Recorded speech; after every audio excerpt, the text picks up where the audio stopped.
All right, mics are hot. Mics are hot. How about you, Orca? Yeah, I'm ready. Should be able to hear me. And Mr. Kevin just left the call. What the hell happened here? I don't know. So we invited him back on. Oh, here Oh, he there is. he is. He's back on. So, Orca, are we good? Are we good? You got the video up and everything? Yes, chat's going already. We got legendary Larson, Cole Custer, Noah Gregson fan, and B Man NASCAR. What's up, guys? Well, what's up, everybody? Welcome to the Rolex 24 podcast. I am Robbie Noonan, Race Day 2011. You all know me. If you clicked on this video, congratulations. You have totally set up for yourself for a couple hours of entertainment. I'm joined here today by Mr. Kevin Rollins, one of my good friends that I met at the Indianapolis Motor Speedway, and a guy who has just never left our group. Just kidding. How you doing, brother? I still remember that donut burger from that day. Do they still sell the donut burgers? No, they do not. It makes me sad. I think it's like a 2016 thing only. That was like a heart attack on a bun. That's Seriously. how I described it, too. And I'm also joined by Orca Flop and one of our good friends that I met on the Rowdy podcast. What's up, guys? This is Orca Flop. It's awesome to come on here and talk about what happened recently today with the practices and qualifying sessions. And it's thank you, Rob, for letting me on here. This is very cool to be on here and talk about something that I love. So I can't wait for this. And gonna interact with the chat, see what you guys got to say about this year's Rolex, and I can't wait. Yes, Orca, keep an eye on the chat because I'm not gonna want to leave my screen here. So if you could do that, that would be fantastic. Oh yeah, everyone's saying hi. Yeah, that's a great idea. So, anyways, gentlemen, it is now that time of the year once again. And we are ready for 24 hours, twice around the clock, of sports car racing. What more could we have wanted after 2 long months of doing nothing with racing, pretty much? 25 hours of sports car racing. This is quite true now, Kevin. I mean, it's been a short off season for me because the racing season last year ended up for the 25 hours at Thunder Hill, which is a really small race. It's a really good race, though. It's really pure in terms of they literally just get cars in a bunch of randomly placed classes and just let them race. Well, that's kind of the basic sports car racing. Multi-class racing has been a factor here in the United States since the first race they ran at Sebring, and that was like back in 1950 something. After the Second World War happened, they converted the old Air Force airports into like a racetrack, and it's amazing how famous that place is, and yet that thing was once an airport. I And believe so. and so we flash forward to today, and IMSA in general is now entering what I call another golden age. Now, Mr. Kevin, I'm going to refer to you on this one because you've been a fan since the split days of ALMS and Grand Am. If you can say, if you look at Grand Am sports car racing, I'm going to talk about Grand Am sports car racing mainly because that's really what Jim France owned for many, many years. If you go back to the days of Grand Am, how would you say IMSA has changed since they merged with the ALMS? Well, if you really want to see kind of a transition period, watch 2014 through 2016 era of IMSA. They upload all the races onto YouTube, by the way. But they have definitely gotten a lot more technical. They're a lot more up with it. I mean, if you look at Grand Am, the premier class, which was the Daytona prototypes, they remained unchanged for over a decade, at least chassis-wise. They changed the bodywork on them, but chassis-wise, they were the same since 2004 till 2016. GT class, I mean, it was kind of a mishmash, Yes, you had GT3-ish cars, and then you had, I mean, they had their own GT class, which was cool. But I mean, it really didn't fit in anywhere. It was very odd. And I mean, it was a good product. If you go back and watch Grand Am races, it was a really good product. It's just, some of the decision making was iffy. It seemed like ALMS versus Grand Am was kind of almost a spite fest sometimes in terms of decision making. And definitely, if you look back over the last 9 or 10 years, there has been a definite and clear-cut evolution in it's been a good evolution in terms of the Rolex 24, and it's more noticeable if you look at the last 4 or 5 years in the IMSA era, which it's weird to say that it's already been 5 years of IMSA and the United Sports Car Championship. It has been weird. It's been since 2014. Think about it. That was over 5 years ago now at this point since they merged. I remember when I used to go to Grand Am races, and I went to my first 6 hours of the Glen back in 2014, back when IMSA first merged. And of course, I went to another quote unquote, and I say quote unquote, endurance race at Indianapolis, which 3 hours to me is not an endurance race, Kevin. No. What about you, Orca? Is 3 hours an endurance race to you? No, especially after, having my third Rolex. This is going to be my fourth Rolex ever. 3 hours, that's the length of a NASCAR race, so that's not really endurance to me. Especially after being a sports car fan, 3 hours is basically nothing. Now, at that point, you're just killing time.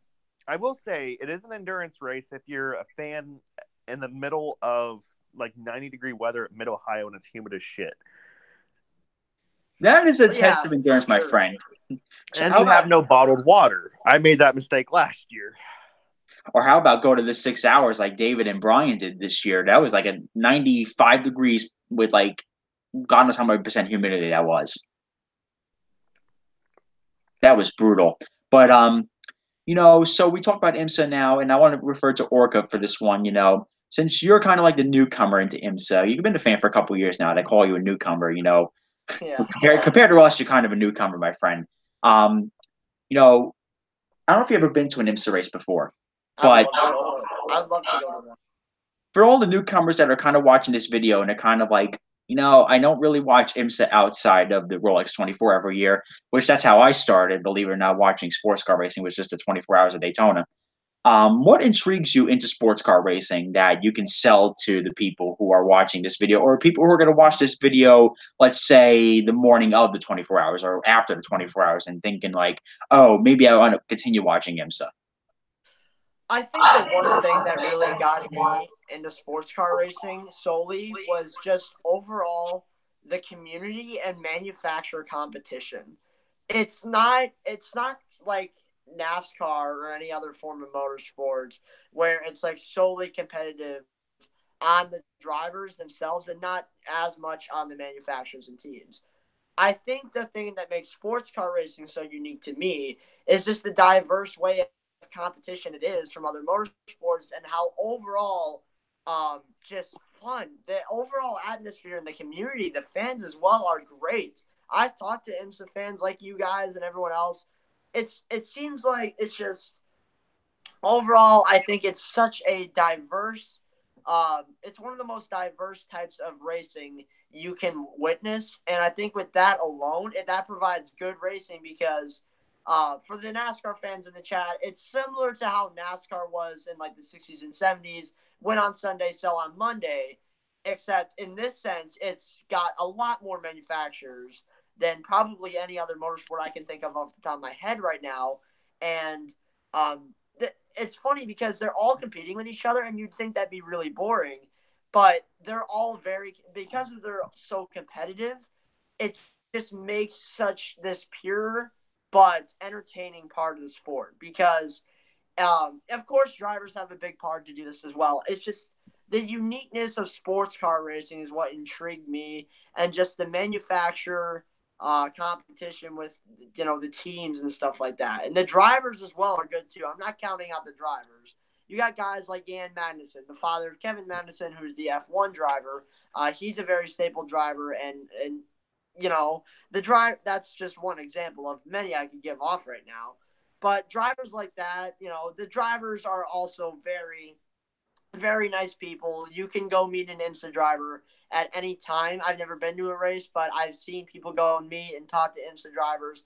They're some of the nicest guys. They'll have a little bit of a conversation with you, and they'll sign your stuff. They're very kind, and overall, IMSA is so good to their fans. And the management of Jim France as well has been amazing because IMSA was almost at a downhill spiral in the early 2000s, late 90s, I believe. And then Jim France kind of turned things around, and that solely made the menu. That just I don't even know how to describe it off the top of my head right now, but everything by the manufacturers competing with each other, the money invested into IMSA, and the overall atmosphere of going to a sports car race and watching these high tech but almost bone stock cars battle it out and be so diverse is just so unique to me. Seeing how, let's put it this way. Everyone knows the rivalry between Chevy and Ford. It's amazing to me in sports car racing you can actually witness that by putting a Corvette and a Ford GT on track and watch them fight it out, and other manufacturers like Porsche and BMW putting a 911 and an M8 on track as well, and being able to race each other really, really competitively. I mean, the most unique thing about IMSA to me is you have all this manufacturer and driver competition, but at the same time, you still manage to get amazing finishes. Like the 2016 Rolex 24, I know it was the same manufacturer, but it's still a great finish nonetheless. 2011, I want to say, Laguna Seca between Yang Bergmeister and Jan Magnussen. At the same time, though, I felt like Bergmeister kind of overturned Magnussen there, but that was a very notable finish that many fans enjoyed. It's the same with sports car racing. It's just also another thing, the variety of engines as well. You have the flat six in the Porsche that screams going down the track and it sounds beautiful. You got the big low revving V8 LT5 from the Corvette. That sounds awesome, and it appeals to I think the thing with sports car racing as well is that it appeals to so many different types of car people. Like you have the Chevy fans, the Porsche fans, the BMW fans. And when all these cars are basically put out on track and they're able to race each other with passion and competition, I think that's what makes sports car racing so much more unique than other motorsports because it's so diverse in so many ways. I absolutely agree with you on that one, my friend. Especially this year more too, because you got the DPI class, which is the kind of a ripoff of the LMP2s and LMP1s, but you have a basic LMP2 chassis, but you have separate aero bits from different manufacturers, and you have different engines, of course, from different manufacturers, and that kind of involves more engine manufacturer identity in the sport, which is kind of like what the sport really needs. IMSA's always been very loyal to the manufacturers, and sports car racing depends on those manufacturers. When the manufacturers come, the sport's at its peak. When the manufacturers leave, well, guess what? The money and the attention goes down. What about you, Mr. Kevin? An example of that was ALMS. When Porsche with their Penske era Spiders left, when Audi with their R10s and later on R15s left in 2009, that's when we started to see the downfall. Now, I kind of want to go back real fast. The reason that we had this whole ALMS and Grand Am thing was because it was almost like a miniature kart versus IndyCar sort of split there. They had both different philosophies. ALMS wanted to embrace more of a Le Mans style standpoint, and Grand Am wanted to have their own thing. And again, these two series used to be unified at one point, but in the late 90s, they split. And the thing was, ALMS was very strong because they had manufacturer involvement.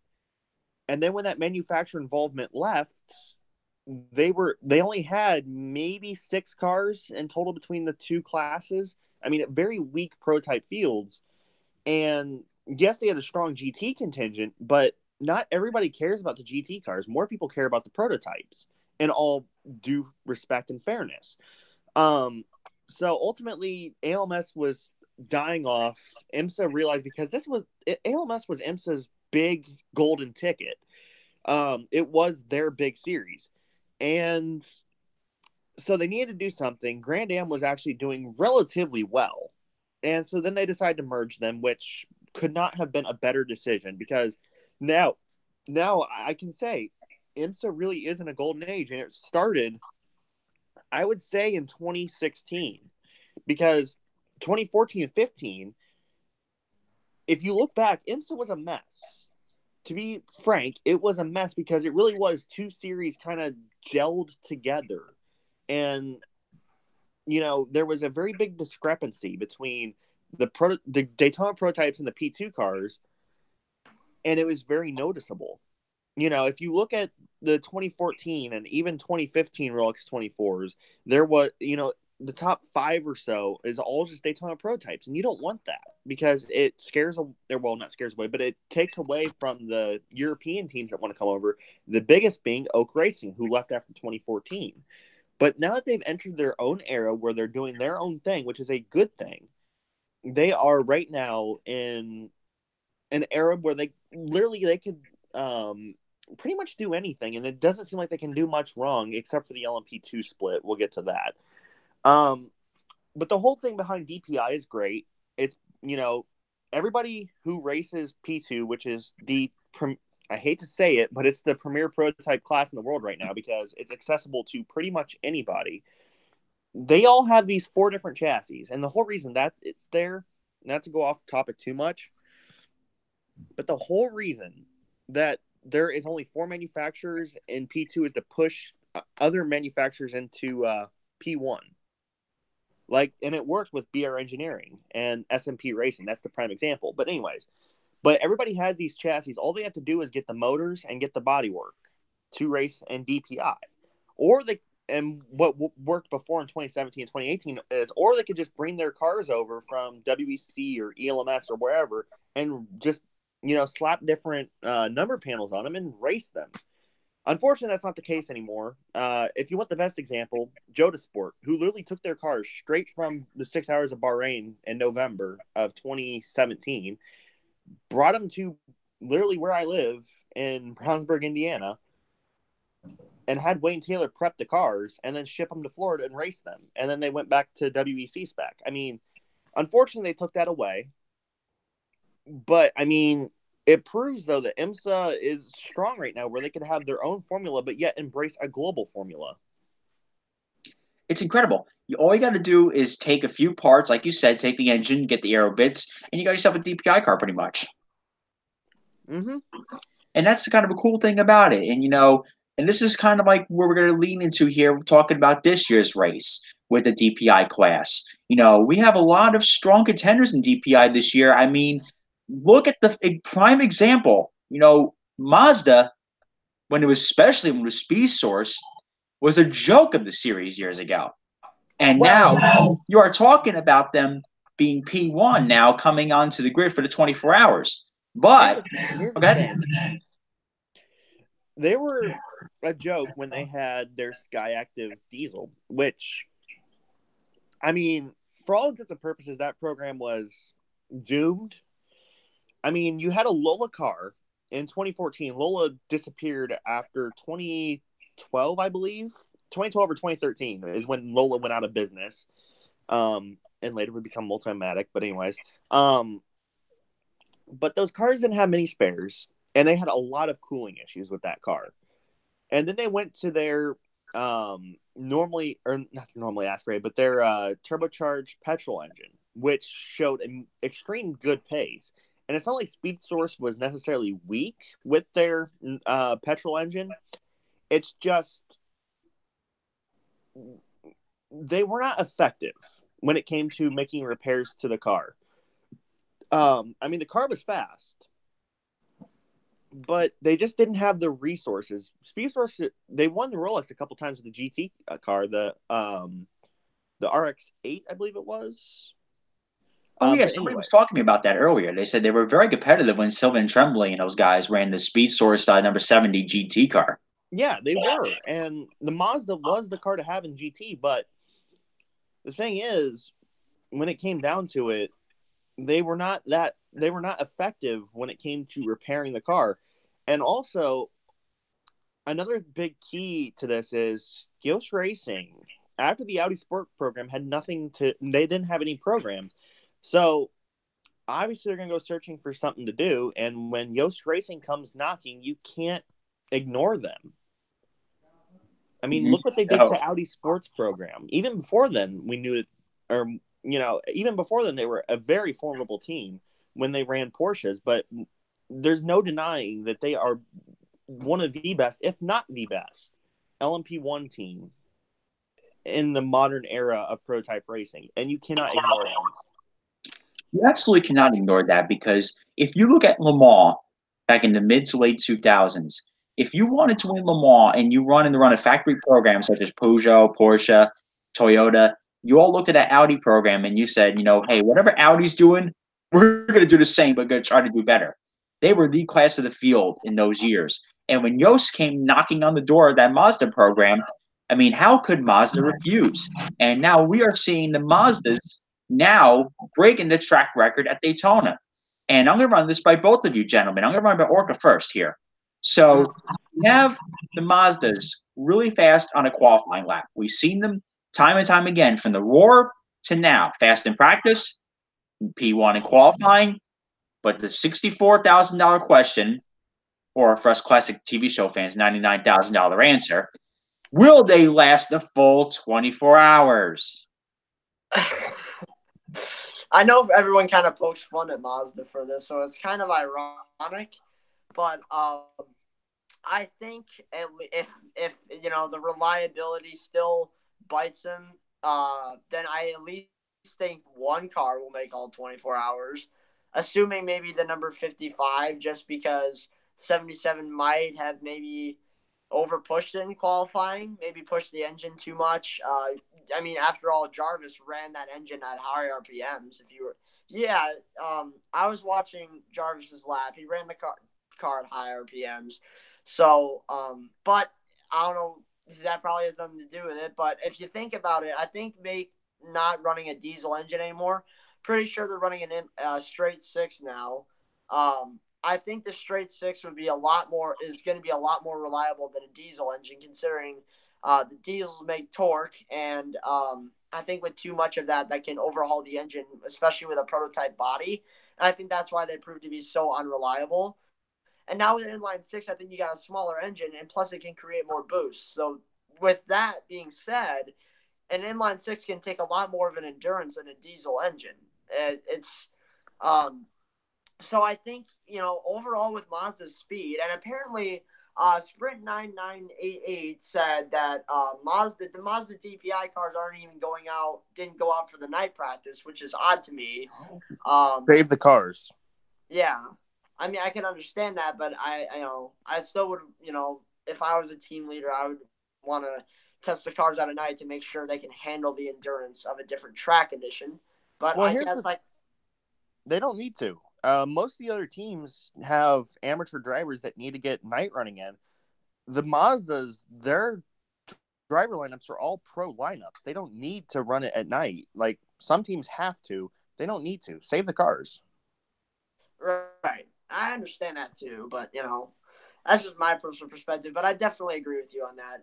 Saving the car is definitely something you got to do for an endurance race regarding any engine. But I think with the diesel now, they had so many issues with the diesel, and that's how Yost really gained the reputation of being unreliable and constantly having to blow their engine. For God's sakes, the number 55 went engulfed in flames last year. And I think the number 77 lost one of its wheels, and that's where they zoomed in on the. That was the 55 car. Okay, I can't remember what happened to the 77. I think that had gearbox issues. Oh yeah. But other than that, I think it's gonna make all 24 hours. Again, regarding the gearbox issues, I think it would have to have a different differential in transmission if they were going from a diesel to an inline six. So I suppose with the overall speed that Mazda's had over the course of the Roar and the weekend, I know, again, it seems like, oh, yeah, Mazda has speed during the Roar and the practices and qualifying, but then when it gets to race, they don't have any endurance that they expected to. So I think but overall, I think switching to a straight six and going from a diesel to an inline six, I think that'll really help the endurance of the Mazda DPIs. And I think that'll prove for them to be more reliable as well, as long as the drivers also take care of it. Because I think what Jarvis did may have been a little bit risky by running the car to its highest RPM as possible, because that can be very damaging on the motor, especially if it's going to go for a 24-hour race. So with that being said, I think the drivers just need to really take care of it. And I think if they do that, the inline six will prove reliable, and I think they will be a major contender in the Rolex. So, I have a couple points here. The Mazda is a 600 horsepower, 2-liter inline 4. Oh, okay. I thought it was an inline 6. But let's look at this historically from Yost. They always have a year where they just have issues. And that's the thing, though. They had issues last year, most notably with the Rolex, but they could have won Sebring last year. If it wasn't for issue getting the car fired in the pit lane towards one of the last pit stops and them falling down a lap, they probably could have won the race. I mean, I did the math, and the strategy was there. It's just that one pit stop cost them. And then they also got a double podium at Petit, and they were strong all year. And let's not – and what makes this even more impressive is the chassis. They run the Riley Multimatic chassis, which is literally the worst of the 4 chassis. Now, to give a brief explanation, Riley, they had only built Daytona prototypes from 2004 till 2016. Tubular frame cars, very basic cars in retrospect. They had not built a proper racing prototype since the LMP 675 days. And that is definitely a long time ago. The old Riley and Scott Mark II. And even that car was tubular. So they had really never built a proper carbon fiber monocoque car. While the other manufacturers being Dallara, who built Audi and Porsche's P1 chassis, Orca, enough said, and Onroc, again, enough said, they have been building proper racing cars for quite some time. So they obviously had difficulties, and the Rally Mark 30 was absolutely terrible in its basic form. But they're making this chassis look really good, and it blows my mind to think that Riley now holds Riley as a chassis manufacturer holds the lap record at Daytona. I see your point. I do. So I think Yost is not playing around with this. And if they were smart, they would do the old time-honored rabbit method, and they'd send one car to just run, and break the competition, and the other car stay within striking distance if need be. To try to basically preserve the car. I get it. And let's look at this. They brought Brad Kettler out of retirement. They brought Lena Gade over. Of course, Lena Gade, we haven't really heard much from her since her, brief stint, to say the least, with Schmidt-Peterson. But this is where Lena Gade excels, is sports car racing. I mean, she's the first female engineer to win Le Mans, and not just once, but 3 times. So she has definitely the talent, and she's going to be on the box of the number 77 car. Brad Kettler is a quote-unquote consultant, even though he'll probably take over the 55 car. Let's face it. And also, the mechanics are literally the guys who ran the Audi R18s. So for them, this is a downgrade for them, because they don't have the ultra-complex hybrid system that puts out 500 horsepower off of the corners. This is really cool, to see how far that team has progressed. And, they were the class of Le Mans many years ago. And now they come over to the IMSA competition side of things, and they're really starting to kick some butt. So we got the Mazdas, they're running very strong. Even though they got the weakest chassis in the grid, they have one of the strongest engines and the strongest group of engineers. I mean, let's face it, the Yost Mazda team is probably the standard for engineers in the engineering department in that IMSA paddock right now. And go back 2 years to 2017. We would not be like, if you would have told me 2 years ago that we'd be talking about Mazda being the favorites going into the Rolex, I would laugh. But they are serious now, and they prove that they want to win. And Mazda's dedication, they have been in the Rolex 24. They have had a factory-backed car ever since I started watching, which was 2006. They have been the one consistent throughout the series. Their class has altered, whether it be the GT, the GX, or, prototype, and now DPI. They have been the consistent. I do want to answer this question. Do you think Toyota will join the Rolex 24 next year? No. It's very well possible. Well, then again, they kind of are in a ways with them entering the Lexus cars now, because Lexus technically is owned by Toyota. Yes, that is true. Ironic you bring up Toyota, because Race Reviews just asked, do you think that Toyota would join the Rolex 24 next year? Yeah, That you just answered depends. that. Like, would it, like, what class? Like, maybe they could be a DPI team, but again, I don't know about that because they'd probably have to do something with Lexus in that case. I could see them maybe being a GTLM car, considering Gazoo Racing has the Supra GT2 car. So But I could see Toyota maybe. they don't have a Yeah. GTE car, and that's what GTLM is based. Now, I thought it. Oh, is it GT3 then? yes, they Okay. could feasibly enter GT3. Of course, they already have the Lexus program, but Yeah, that's where I think that would be like they would probably have to create a a GT2 version of it, because if they were to do GTD, that's two manufacturers owned by Toyota as a whole.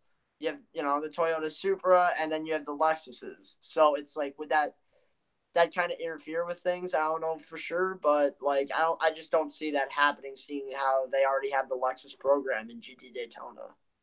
I don't see it happening either, because especially with the GT3 competition. I could see them, however, entering a DPI as like, hey, we're gonna run our Toyota brand and we're gonna throw it onto a DPI car. The question is, I don't know what kind of chassis or what kind of aerobits they're gonna run. They're gonna base the car off of. But if they decide to go full out racing for the overall win, of course they're gonna go with the DPI car.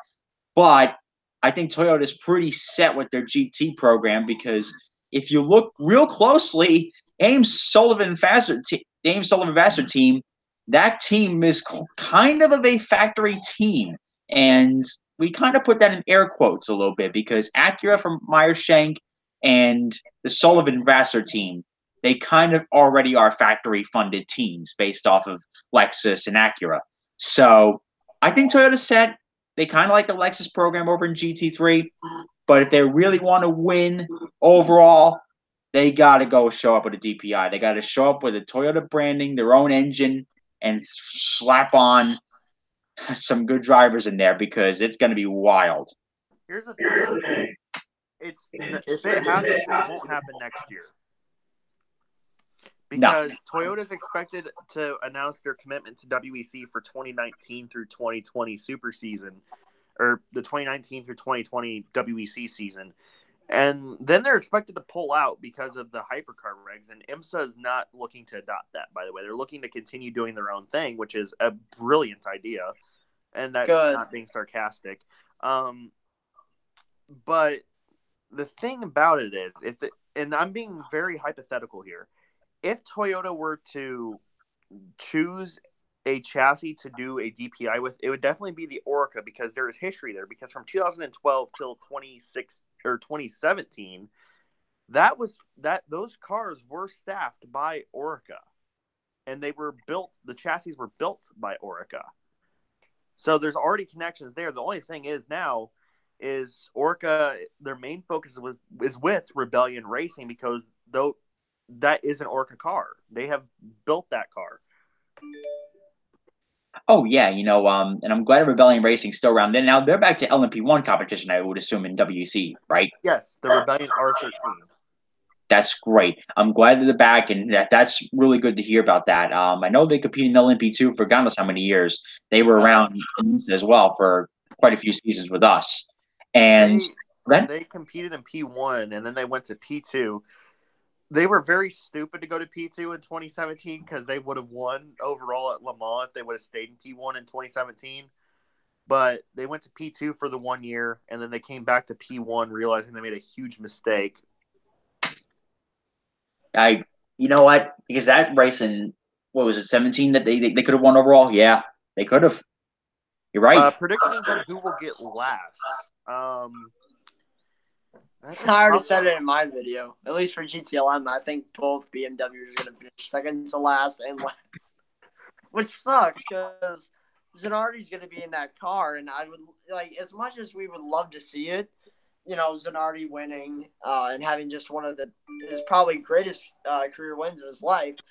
I just don't see it happening, because like ever since the BMW, well, they've actually were pretty bad even prior to switching to the M8, but even still, BMW just hasn't had the pace, and they've had a lot of mechanical failures, similar to Mazda, if you want to put it that. They had a lot of tire issues last year. I guess that could also be blamed on Continental, seeing as Michelin seems to have brought a stronger tire to Daytona.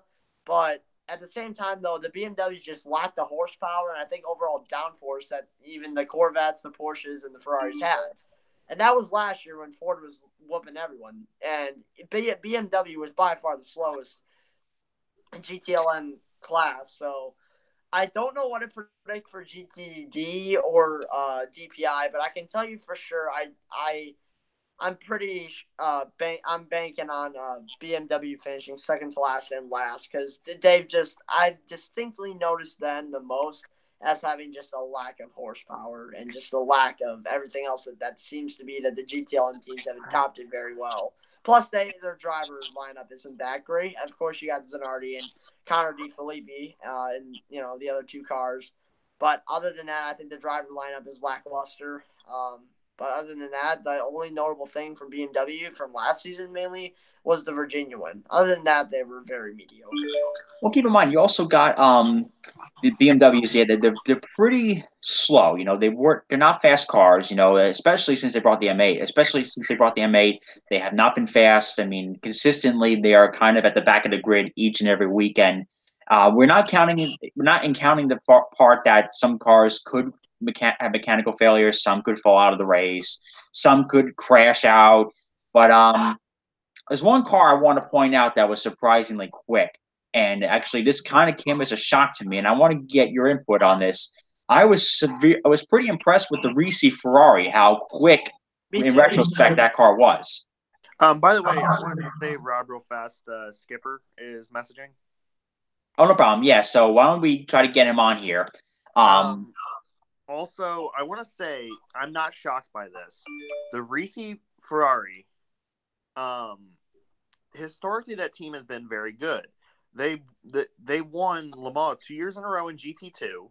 They won Sebring several times. The thing is, yes, they are not as good as they used to be. They're not factory backed anymore. They used to be, but they're not anymore. And the thing is that really set them back is the fact that there was a crash at Le Mans in 2017 that pretty much tubbed that chassis. That set them back big time because to get that chassis fixed, it came out of Giuseppe Risi's own pocket. So yeah, I remember that. It's not like we're talking like about a factory team. They are the only non-factory team in GTLM. So these guys are literally going against the world. And also to put a point on BMW, they have had a fast car. It's just it's not the most ideal car. We showed that car is fast. It was up there at Le Mans a lot. Of course, obviously it's a different VOP and all that, but there's just I don't know. This is weird. That accident at Le Mans did draw them back greatly because Ferrari was not going to pick up the tab for that, of course, because that was the least car that Risi shelled out of his own pocket for, and he had pretty much paid for that car through the money he had his own dealerships with. So now we're talking them being set back, and then when they came to Daytona, now they really are at a setback. But I think that they got their stuff together, and it seems like at Petit Le Mans they were kind of slow. Believe me, they were at the back of the pack the whole race at Petit Le Mans. They were not competitive since the drop of the grease and all over the truck, pretty much. But now we're talking them gaining a little bit of speed, and somebody who was at the war with me is now on this call. Matt Skipper. Oh, now he just left. That's just great. Great job, Skipper. Great job, Hal. Okay, so I do want to answer a question real fast. Go ahead. Someone said, Kevin, do you have any idea the Chevy Corvette GTLM cars with the 4GT program with Roush? Is it true the Cadillac DPI cars I just answered have that RCR question. motors under the hood? Yeah, but they're not RCR. They're Earnhardt Childers Racing engines, actually, to be technical. They do feel the engines for the Cadillac DPIs, just like Roush Performance they do with the Ford GTs, which Roush Yates technically, which they built some badass motors. I'm going to tell you, even though the car does not really sound the best, but it does perform. And of course, how dominant they were last year at the 24. And also now welcoming Matt Skipper on this call. Come on, Matt. How's everything with you been so far? And we don't have him. Anyways, no big deal. No by big the deal. way, I want to say, after watching back the 24 from last year, the Fords, yes, they led a majority of the race, but they weren't as dominant as we give them credit for. It's not like they lapped over the GTLM field over and over again, because the 3 Corvette was consistently within 15 or 20 seconds of the Fords the entire race. So it's not like they just up and ran away with it. The Corvette did offer them a challenge. Yeah, but they really only had short run speed. Like on the restarts, they could have gotten to them, but it's just the Ford's downforce. They were able to hook around the corners better than the Corvettes ultimately. In terms of horsepower, I think the LT5 engine for the Corvettes proves better than the Fords, but in terms of downforce, I think Ford just has it down pat with the Ford GT. And Sprint 988 as well asked who supplies the Corvette engines. That would be General Motors. They supply the it's a factory team. Yeah. I mean, also think about this though. The 4 GTs were on track together almost the entire race. So they were able to pretty much just draft away.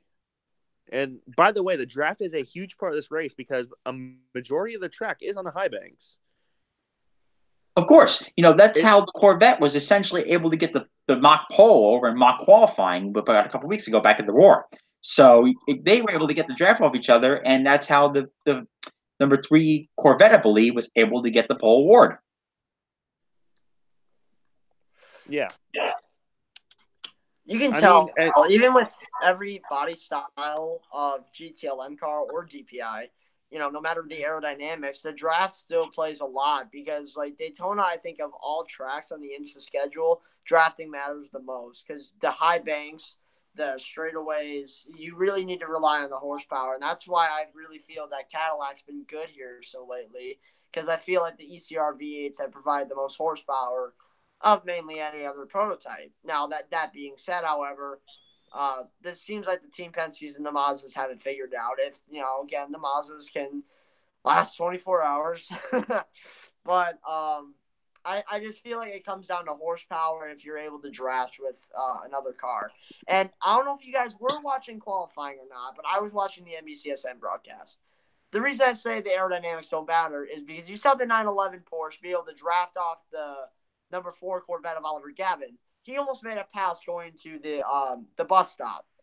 And that being said, that's what allowed the 911 to get faster lap times as well in practice as well with the draft. All the manufacturers, and it seems like mainly GTLM, use the drafting strategy more than any other class in IMSA. And I think that alone makes things a lot more different than if we were literally to separate the cars all differently, I think we would get a totally different qualifying lineup.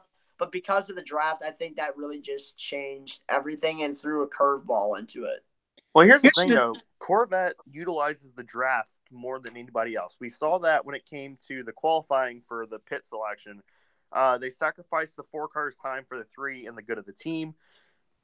The 4 car has always been sort of the car that they kind of sacrifice, but honestly, it's qualifying for a 24-hour race. It doesn't matter because they're all going to be grouped together. They're all going to be within a couple seconds of each other at the start. It doesn't matter. Anything could happen in this race. So qualifying, yes, we're making a big deal out of it. It matters because the Mazda got the record, but in terms of track position, I mean, it really doesn't matter. Oh, no, absolutely not. The thing is, though, I think it kind of makes a statement. It does make a statement to, of course, your manufacturers, your bosses, and to your fans saying, hey, we kind of make a name for ourselves here. We're kind of the guys that we should put on your favorites list here. But in all retrospect, we're talking about a twice around the clock race here. I mean, if you're qualifying in the back, you still got a legitimate shot to win because even if you just stay out of trouble the entire 24 hours, you can wind up with a podium based off of just staying out of trouble because God knows how many cars wind up having mechanical issues. God knows how many cars wind up crashing out of the race. God knows how many cars, get penalized. It all comes down to just stay out of trouble and be the one that lasts a full 24 hours. Okay, so we do have a couple questions. The first one is our favorite looking car in the race. Oh, who's that by? Uh, NASCAR Race Reviews and News 78. Oh, he's a good kid. I say hello to him. That's one of my pals. Yeah, the best looking car on the grid. Oh, I think Fords look the best, honestly, right now. In terms of GT paint Lamar. schemes, Hold on a second. I would say the Ford GT, GTLM. God, I gotta go with the Penske's, of course. The Acura, just the car itself looks fabulous. Just hope they get off over its teething troubles now. And I have to say Lamborghini for GT3, guys. I don't know about you, but Lamborghinis are freaking cool. I will say Cadillac, even though I'm not a huge fan of any of the teams. And then P2, I mean, it's kind of hard to not say Orca because they're the only one.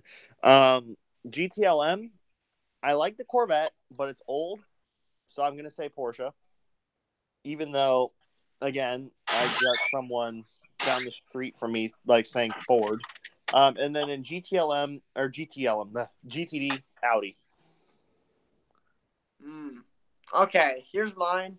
I was thinking maybe for prototypes, or at least for DPIs, and I don't really have a favorite LMP2, but for DPI, I think my favorite paint schemes. In terms of paint scheme, I love the Team Penske look. I'm with Rob. I love the number 6 and number 7's looks. I think last year was kind of bland because it was just white. I think the more orange added to the side really added character to the car and made it look a lot more intimidating but colorful. So I think that's probably my favorite prototype paint scheme. Again, in terms of paint schemes, I would want to say Corvette Racing because they're my favorite GTLM team. Like in terms of just overall car looks, love the Corvette. But if you were talking in terms of paint schemes, I think you gotta go with the number 67 Castrol Ford GT. Again, I hate the new Ford GTs. I think their V6 is awful in terms of sound, but God, do they have a nice paint scheme with the Castrol throwback. I really like that look. So like the green, the white, and the red looks great on the car. So I think that's awesome. And then for GTD, I have to pick the number 33 Mercedes. I love the old, the throwback cars. I think they're awesome. The purple, orange, and pink look awesome on that car, in my opinion. It kind of reminds me of the Sun Energy car a little bit. Okay, so someone else said with Penske Acura being in its second full season, how do you feel their two cars will fare compared to the other two teams? They did really well last year until an incident knocked them out of contention. While the 6 car was an incident, the 7 car was a mechanical issue. The 6 car, honestly, I'm going to be honest. Juan Pablo Montoya is going to punt a GTD car this year, and it's going to cause damage that's going to hinder them. We all know what's going to happen. It's Montoya we're talking about. And I hope it's the Peter Barron car because I'd love to see those fireworks reignite from Indy 2012. But the number 7 car, if it can stay clean, it will definitely be a contender. And every team on their second year gets better. And of course. Think about this. We're seeing something that we're seeing the two teams that made the golden era of IMSA compete against each other again with Yost Racing and Penske Racing. Of course, any team in its second year is always going to learn more, and it's going to take that car into more further development, and we're going to talk about better results. I'm fully with you. Montoya is going to crash the car sometime in the race. Montoya is kind of like now in his high school senioritis phase. He's just there to collect a paycheck. He doesn't care anymore. I've witnessed this in the paddock. You can feel he just doesn't care. And I think he's going to punt a GT car and cause some trouble with the Penske car. But the 7 car, however, if you throw in Elio or even Rossi, expect that car to go to the front very quickly. If you're on the last stint, throw Elio or Rossi in that car, and if you get a few magic yellows at the end of that race and they're still on the lead lap, God help the rest of the field. Well, you're kind of underestimating, though, the third driver in that being Ricky Taylor. And he is an absolute ace. I mean, he moved away from his dad's team with his dad's encouragement. It's not like he just up and left. His dad told him to go. And this man used to be a Chevy factory driver as well because he raced the Corvettes at Le Mans.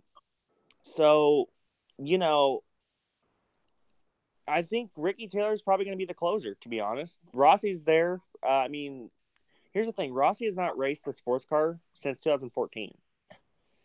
And that car was the Delta Wing. He hasn't raced a proper sports car since actually 2014 as well with the Zytek, or excuse me, Gibson at Le Mans. You know, I think honestly, though, if they're in contention, it's going to be Ricky Taylor at the end.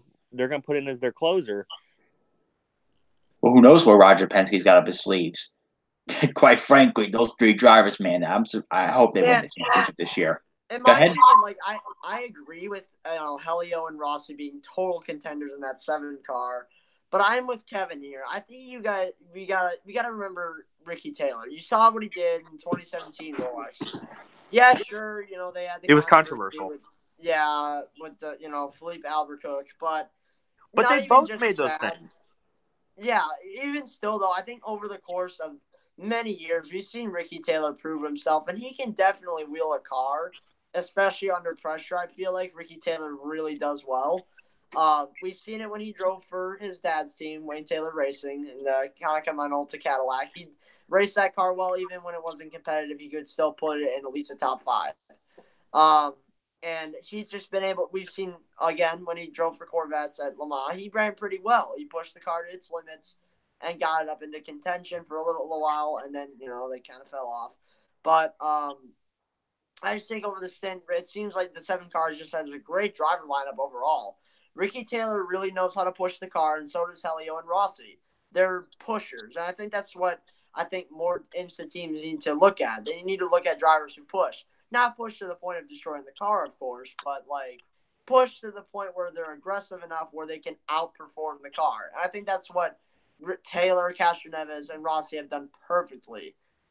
You've seen it at Daytona. Had they not had that door issue last year, I think they would have gotten much farther and at least finished top 5 and maybe been in contention with the 31 and the 54 and the 5. I thought there was another issue with the number 7 car. I remember they pulled it into the garage in the middle of the night. Well, yeah, we'd look back at that. I'd look back at some old videos about that because I do remember that 7 car actually was up front. I think it was almost leading, and then all of a sudden you see it in the garage. Yeah, I think there was a gearbox issue. I think, or something. That's what it was. I think it was a gearbox for the Acura. The Acura pulled in the garage. They had replaced the gearbox, which took a couple laps. Then it took them back on track, and they were able to get back up and running. And they could have. We're still kind of in contention to win, but not as much after that gearbox issue. So we're kind of talking more about prototypes here. I think we got to talk about now the Wayne Taylor Cadillac. All eyes are going to be on that car, but as far honest opinions from you gentlemen, do we see Fernando and the gang getting the 24 hours this year? No. Well, in my prediction video, I said yes, and I'll explain why. Kevin, you want to go first, though? I'll say no. Here's the thing: Ranger Van de Zanda and Jordan Taylor, fantastic pairing. Fernando Alonso, he pulled his weight and he legitimately won to the 24 Hours of Le Mans. I'm one of those guys that said that race was cucked. I complained about that race, Rob. I think you remember incessantly. But they won it legitimately, whether the equivalence of technology was in their favor or not. And Fernando pulled his weight. There's no denying it. He and this is gonna be controversial, I know, but he wasn't Jeff Gordon in 2017. He actually pulled his weight when he won Le Mans.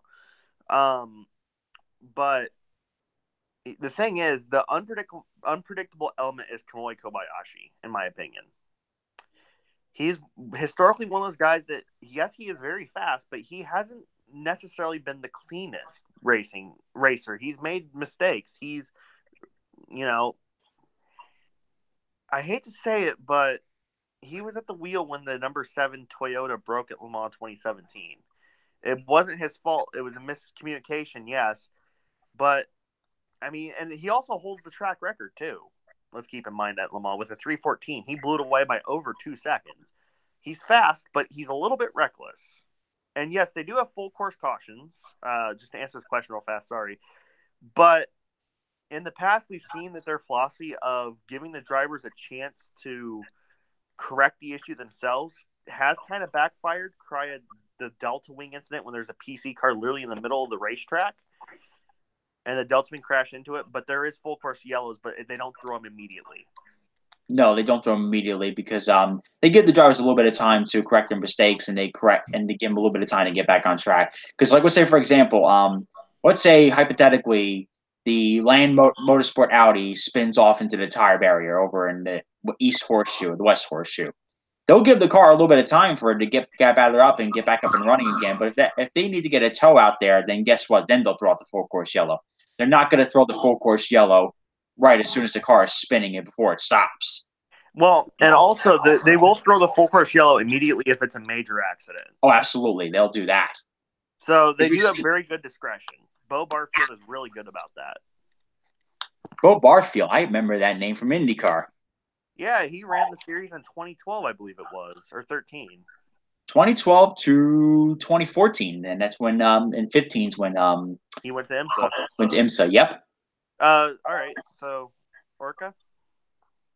All right, so I predicted that before I actually give my opinion. I want to shout out Brendan Little Gaming's in the chat. That's pretty cool. He's a nice, big friend of mine. So again, I picked the number 10 to actually win because I think you got to give him a break here, and I understand that they've had many issues in the past, especially with the controversial driver pick and stuff like that. But I think you gotta come down to the Cadillac engines as well as the drivers. And I think the pros outweigh the cons in this situation because you look at the Cadillac engine, it's had great race pace.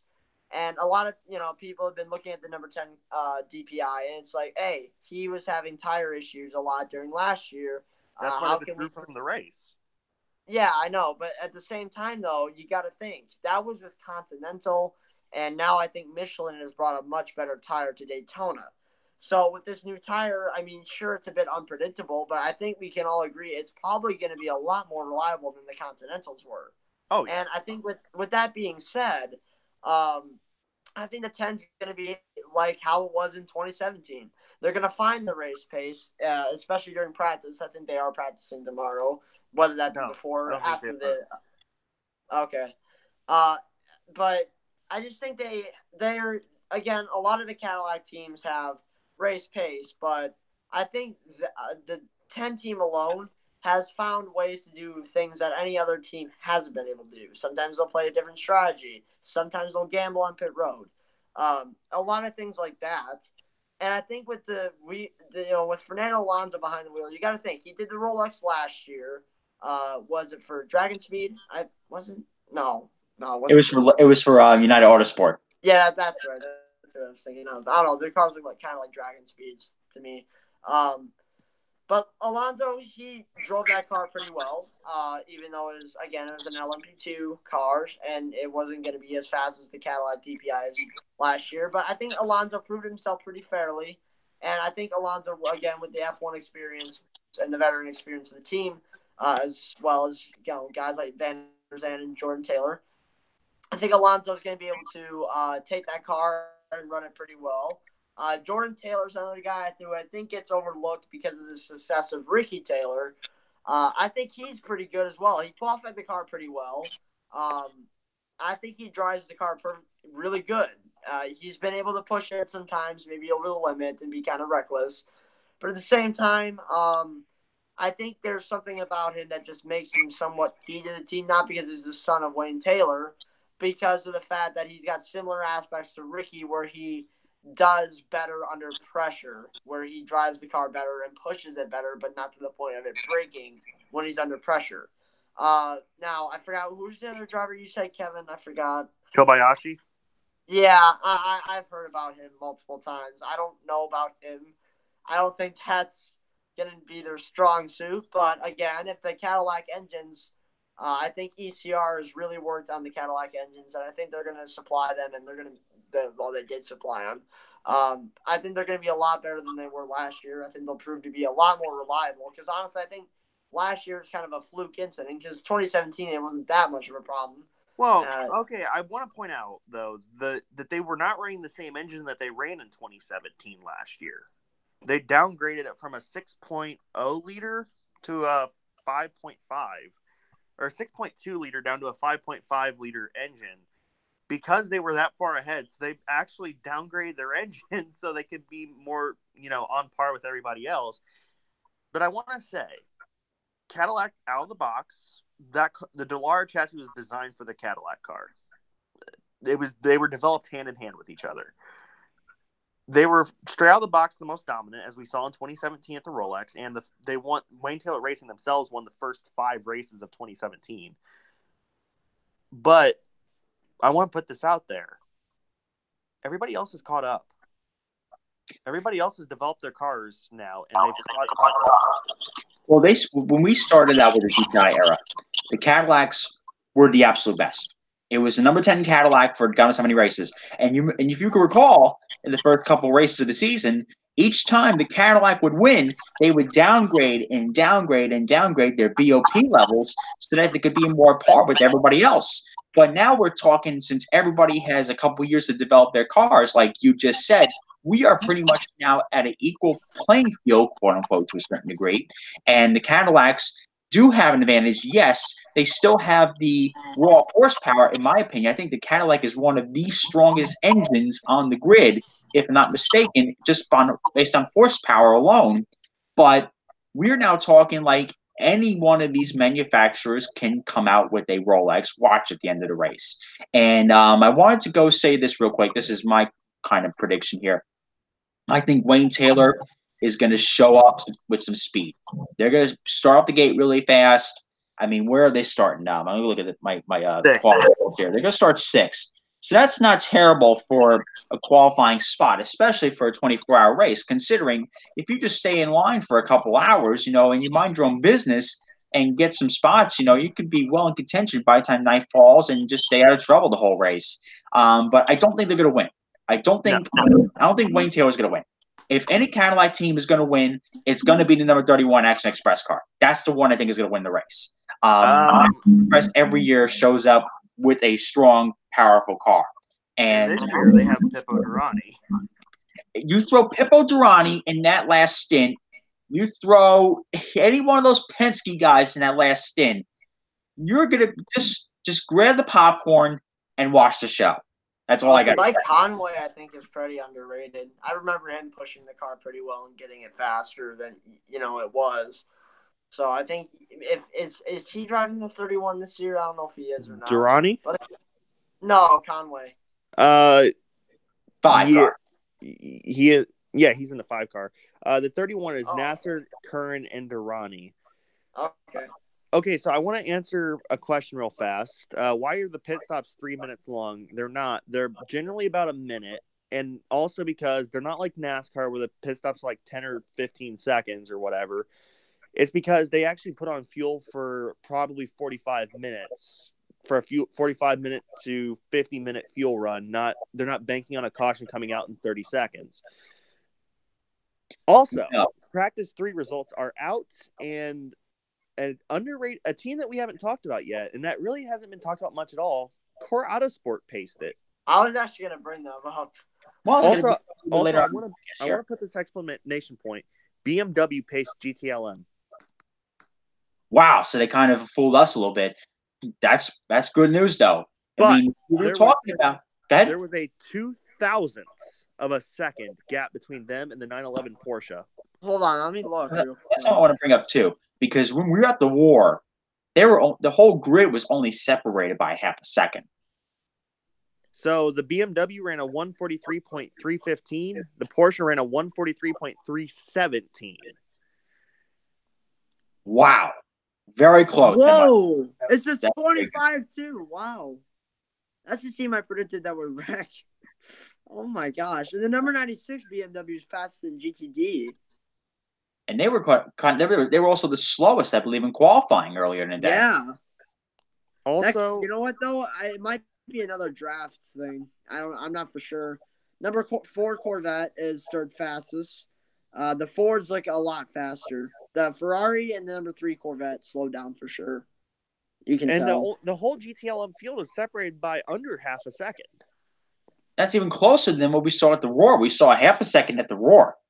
I do want to say, the two Mazdas did not go out in practice 3, but let's talk about the Core Autosport car.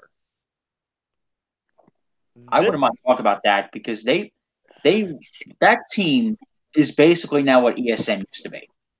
Well, ESM kind of split off into 2 factions. We'll talk about the secondary faction, but the Nissan DPI, the thing is, it's not really endorsed by Nissan completely. I mean, yes, it has the Nissan GT3 car's motor in it, and it has the Nissan bodywork on it, but Nissan doesn't have as heavy as a hand in that program as, say, Mazda has in their DPI or Cadillac in their DPI. They really don't. Now, this car was very late as an announcement. Because we anticipate Core would stick with their tried and true Orca 07 and run in the P2 class. That obviously didn't come to be. They inherited all of ESM's Nissan stuff. So they have 2 chassis, a boatload of spare body work. I mean, and they also inherited half of the team. The other half is at StarWorks now with Peter Barron's squad. And those guys went with Ryan Dial, who was a former ESM driver. But let's not forget, the Nissan DPI is a very fast car. It won the 12 Hours of Sebring. It also won Le Mans in 2017. I mean, these are very fast cars. Let's not doubt them for 1 second, because at the end of Sebring, the ESM Patron car was without a doubt the absolute class of the car to beat. And of course, Petit Le Mans. I don't know if you noticed this at Petit, but this is something me and David noticed. Pivo Durrani was set back pretty early in the race. Yes. I think he had a problem, whatever it was. It was a flat tire. That's right. It was a flat tire because I remember taking a photo of that car shredding, with that Continental just shredding. And I'm like, well, that won't happen that much this year with Michelin tires. But that's besides the point. Well, let's talk about the tires next. I'm ready for this. I'm ready for this as well. So, flash forward to the end of the race, Pippo was right back up there battling, and he was slipping past through traffic. I mean, we're talking these Nissans. It's very underrated what these cars are. They're super powerful, and if you put the right drivers and you put the right setup on, who knows? Maybe Core Autosport could win. Who knows? They could have done it. I would love to see that. I mean, with a global spec P2 car, which really they didn't stand much of a chance, especially at tracks like Daytona. They didn't stand much of a chance against the DPIs. Obviously, they came into their own at tracks like Watkins Glen and Road America, but they were the only ones to challenge Action Express in the second half of the race last year. Yes, remember that, because it was the Action Express Cadillac at first, a couple laps ahead, with it ailing pretty much, and then you had the Core Autosport car. Yep, I remember that. That was a thing that happened. I'm kind of glad Core Autosport went with the DPI, because if you put this, they have the same staff of members together. They're going to bring back their same drivers pretty much. I think we're going to see a very good season out of them. So now we're going to move on to the tire talk here. Because I want to talk about the tires for sure. Question real fast: what turn will have the most wrecks? The bus stop. Yeah, that's always seemed to be the case. The bus stop. In fact, all the road course, anybody can screw up and overdrive the corner and go right in tire barriers, but it's always predominant in the bus stop. Yeah. So, okay, tire time. Yay. So, okay. Go ahead. To preset this, Continental has been the sole tire supplier since 2010 for the Rolex Sports Car Series and IMSA, and minus GTLM. And then last year, it just got to such a ridiculous point where the defending champions of the race, Wayne Taylor Racing, pulled out midway through the race because they felt that it was just too dangerous to continue on those tires. That's a statement. That was a statement. That was embarrassing, because they publicly said on Twitter, and they publicly said on TV too, I believe, they blamed Continental and they threw him under the bus completely. And then you have the big cheese of Continental come out and say, "Oh, it's their setups that they're running." Well, yeah, they're running aggressive setups, of course, but you didn't you think to build tires that would last for those setups? Like, wouldn't you think that, for a 24-hour race, we want to build these cars, but we build these tires to withstand the loads that these cars are going to produce? Nobody thought of that. See, I think the thing with Continental, I'm not going to defend them in any way because I think that honestly, they just stopped caring. Because honestly, it seems like over the course of every weekend, especially Sebring, it seemed like the tires were wearing so much more to the point where even GTLM, since they were running Michelin's, it seemed like GTLM had better tire wear than the prototypes did. It was ridiculous. It's like the tires they brought were so unreliable to the point where like you could barely do anything, and it wouldn't rely on you. And yeah, again, what Rob and Kevin said. Did you not think any teams would be running an aggressive setup for a 24-hour race? The point of a race is to win a race, so you're going to obviously try to be as aggressive as you can, depending on the situation. Well, I don't think this, but It's the job for a tire supplier to bring the hardest tire and the best tire that is going to be the most reliable, especially for an endurance race. And that's why I think Michelin has done a great job. I've always been an advocate for Michelin because it seems like they come in clutch and they bring in great tires. And I don't know if you guys watched the Prototype Challenge race, but there were multiple occasions where there were spin outs and, normally with the Continentals, that would result in a big tire puncture and, a lot of fender damage. Of course, it would with any tire if there was a puncture, but I'm just saying, like, the Michelin tires took such a beating from that Prototype Challenge race from all sorts of different cars, and the tire maintained to be pretty strong, even if it was, like, spun out and torn a lot. So, I think that statement alone shows that Michelin has really, really brought a good tire, and they really care about, bringing a solid tire that every team can use no matter what setup to an endurance race. I want to say the first nail in Continental's coffin, that's a tough one to say, but Petit Le Mans 2015, where a GTLM Porsche on Michelin tires beat one overall. It was because of the tires, because they made such a good rain tire that a GTLM car managed to win Petit Le Mans overall. Now, albeit the race was ended early, but that doesn't shy away from the fact. It does not shy away from the fact. The first nail in the coffin from them to prove that Continental tires are not as good was 2015 Petit Le Mans, when you had a GT Le Mans car outpace the prototypes that were on the Continental tires. And ever since then, it seemed like Continental just completely gave up. And I just distinctly remember all the tire blowouts we had in last year's 24 hours. And I'm just thinking to myself, wow, I hope to God we don't have that same thing again this year. Hey, I am so sorry I'm late. Oh, hi, Skip. My stuff, I finally got it to work, so I'm so sorry to the viewers. My name's Matt Skipper. Yeah, this is my friend Matt Skipper. He is from Daytona Beach, and I'm hoping that he'll be at the 24 hours coming this weekend. We're just talking about some tire talk. I don't think that'll be because I'm actually going to be racing this weekend, Rob. Oh, good for you, man. But we were just talking about some tire talk, man. And, we looked at some of the Michelin tires that ran in the garage area. It seemed like they had pretty good wear to the end. But what do you think about tire wear this year? Do you think it's going to be less of an issue this year now that we have a proper tire manufacturer for all four classes now? Hold up, you gotta get me situated. So Michelin is the only tire supplier in IMSA right now? Yes, it is. Since they're a spec tire, you gotta trust them. You have to trust them.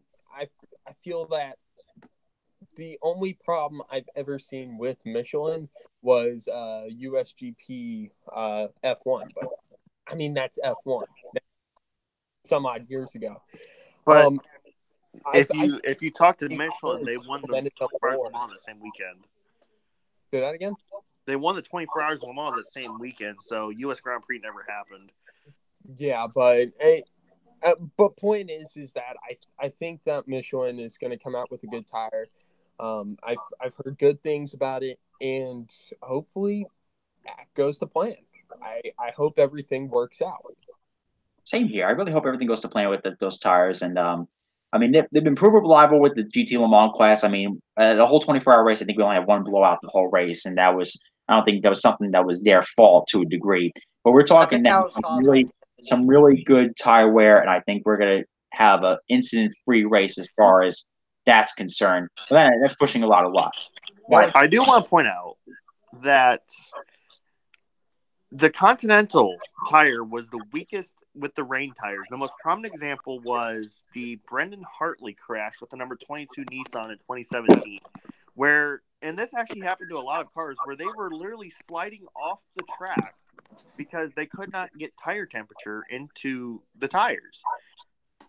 And that caused Hartley to slide down the banking and hit a GTD car and then bounce right back into the wall. And the Continental rain tire was just plain weak.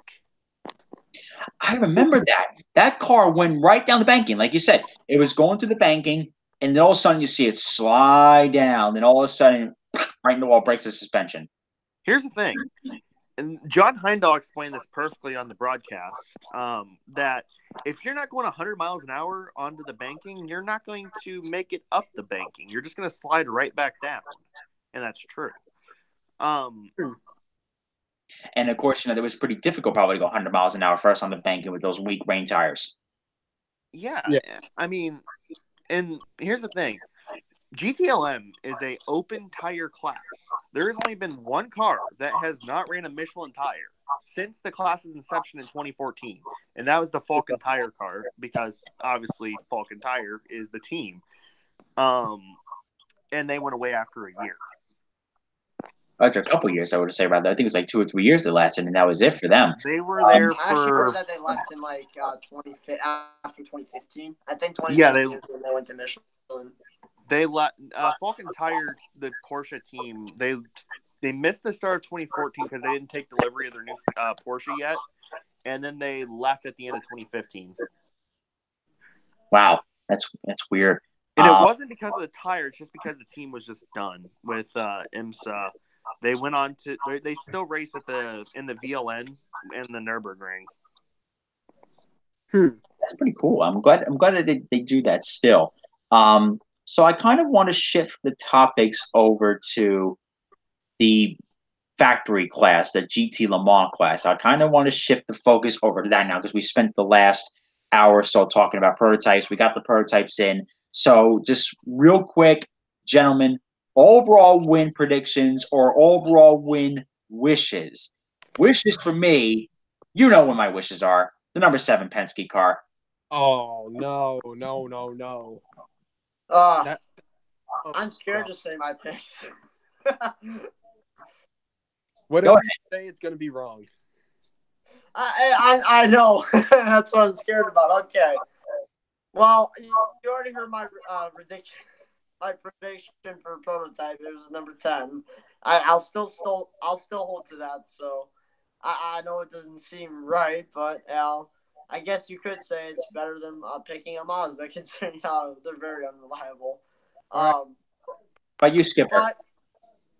Oh, well, to those, since I came in freaking late, my team is Action Express all the way. I cannot.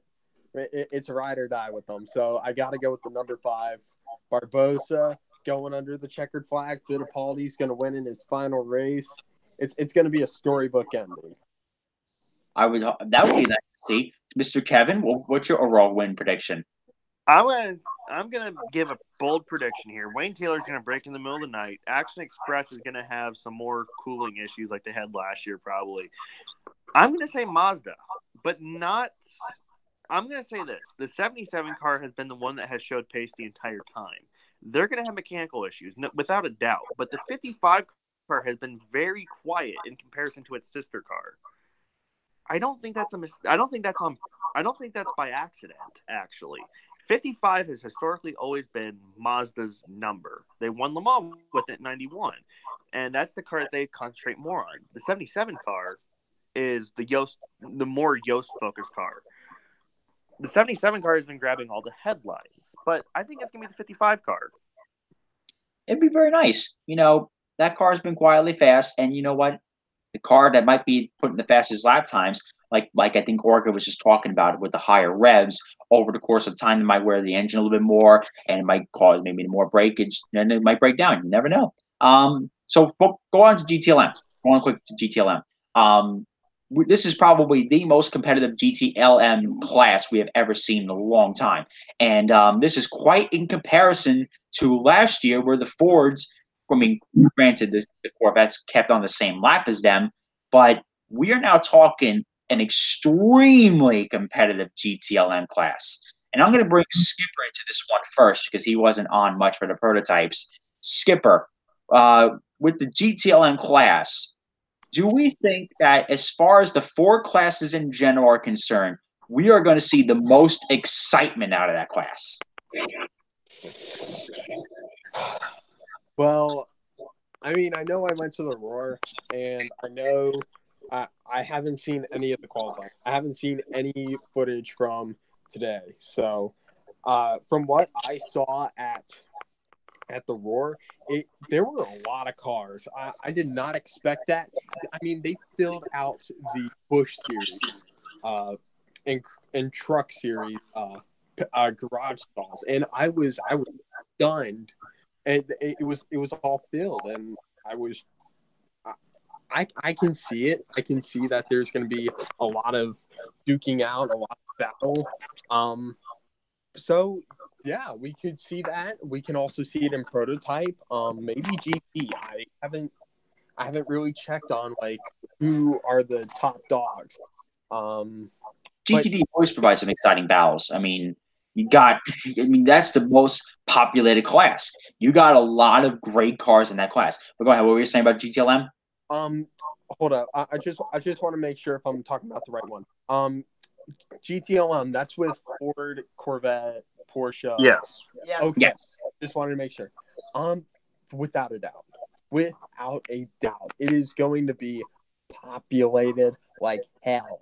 There's going to be a lot of competition. BMW could be up there. I haven't seen their speed. They were fastest in practice 3. Yeah, that's insane, dude. The 20, the 25. Already can pull a win. That would be awesome. My heart says Zanardi should win GTLM class, but if you look at me, I mean, let's face it, guys. It's like picking something out of a hat with this class. For me, I'm gonna have to go with. Damn, I never try to go against Chevy because Chevy's my ride or die as well. But I haven't. I don't. Is Ford doing good? They're doing midfield. okay. How's Chevy? Are they up there? Yeah. The number 3 qualified second, and the number 4 was third fastest in practice. So it looks like the Corvettes are pretty consistent. They're on and off. I feel like Magnussen could bring home another watch to Corvette. I can see it. I can see Corvette winning GT and beating Ford. I don't know about Porsche. I know that they won the pole.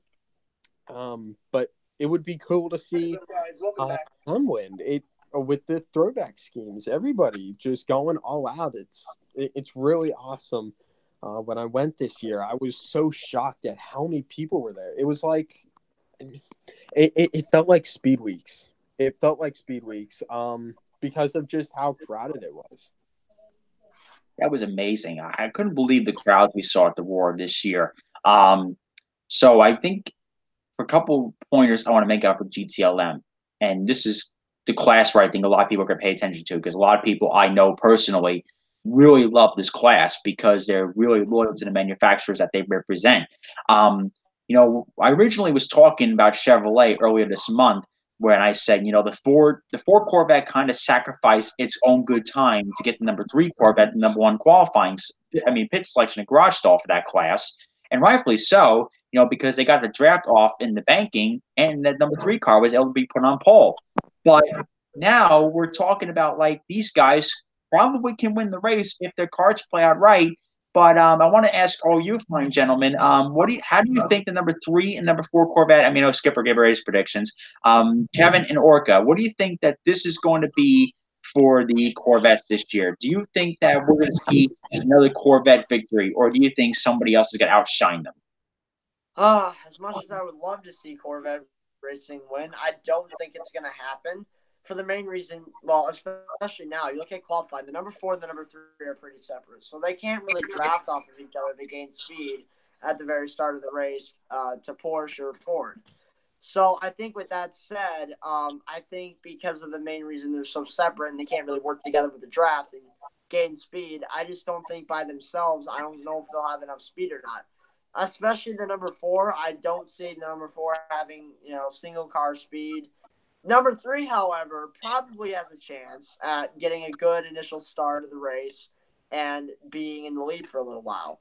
But I think they'll get outpaced by Porsche and Ford. And maybe Ferrari as well. Racing Infinite of Zone can pull anything out of their pockets. But I really, again, being a Corvette racing fan, I want them to improve the car, and I want them to do something or change the setup to the point where they are good on a single car run and don't always have to rely on the draft.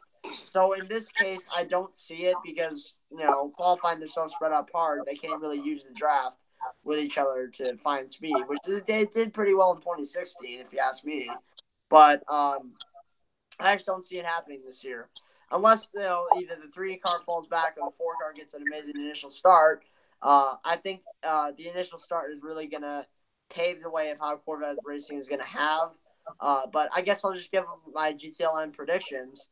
It's pretty bold seeing how this car has been doing over the course of the Roar and this weekend. I'm going to choose the number 66 Ford GT.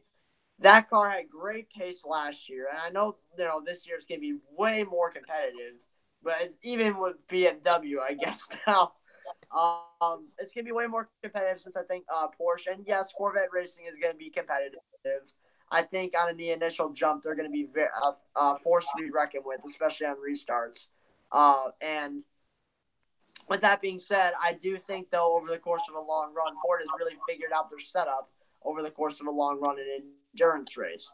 Now, we've seen Chevy do this in previous years by able to find, true endurance setups. But for the last 2 years, I feel like Ford has done it perfectly. I feel like since the 67 won last year, the 66 is going to want more redemption. You got Joey Hand in that car, so you don't know what could happen. But honestly, I feel as though Ford is going to be strong again.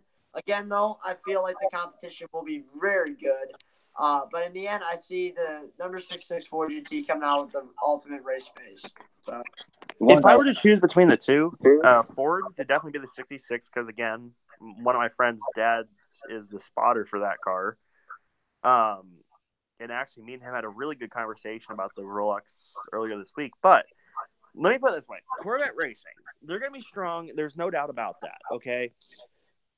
They built a car for longevity, and the car is virtually unchanged since 2014. It is literally the only car that has competed in every IMSA race that it's been entered in. Obviously Detroit, there's no GTLM cars because they're out at Le Mans for the test day and stuff like that. But it's the only car in IMSA in the United history that has competed in every race it was entered in. That's impressive.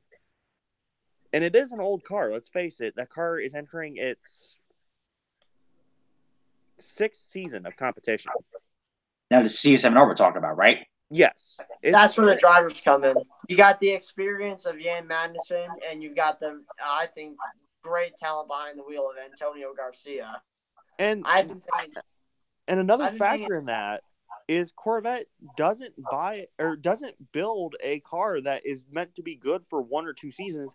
They built a car that's meant to be good for half a decade and upwards. And also, as you were saying, they have consistency. They have had an unchanged driver lineup since 2016. You look at the number 3 Corvette, I think especially. They didn't win a race at all.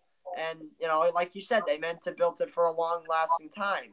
And with that being said, the GTLM number 3 Corvette won the championship based off of sole consistency because that car is literally meant to be built for basically every track and they handle everything. In fact, I've literally got a number 3 Corvette racing diecast. Yeah, I'm a big Corvette racing fan. I think they will be competitive though. If the number 3 and the number 4 can get together, now here I'll say this, however, I still think Ford is going to win. But if you look at raw horsepower and the bankings and stuff, and the straightaways and maybe even the bus stop, I think that's where Corvette racing is going to really be strong because I think their engine, the LT5 V8, is probably the strongest horsepower engine of any GTLM car next to the Porsche Flat Six. But I just think on raw horsepower alone, and if the Corvettes do manage to get the draft of another car, oh my God, they're going to be fast. But so my heart says, I trust me, I'm cheering for Corvette racing. I want them to win because I'm a Corvette racing fan. Obviously, I want them to win. I think they will be fast, but I just think Ford is going to outweigh them again. It's the sad truth of it all. I want to throw this out there. I don't think it's going to be Ford or Corvette. And I'm a Corvette fan, don't get me wrong, but Porsche have had the year of their lives in the last year. They won Sebring, they won Le Mans, they won Petit Le Mans. They are riding a huge wave coming into Daytona. They are dominating in the WEC. They have a lot going for them. And it's not like their car was completely new when it debuted 2 years ago. Because yes, it is now a turbocharged engine.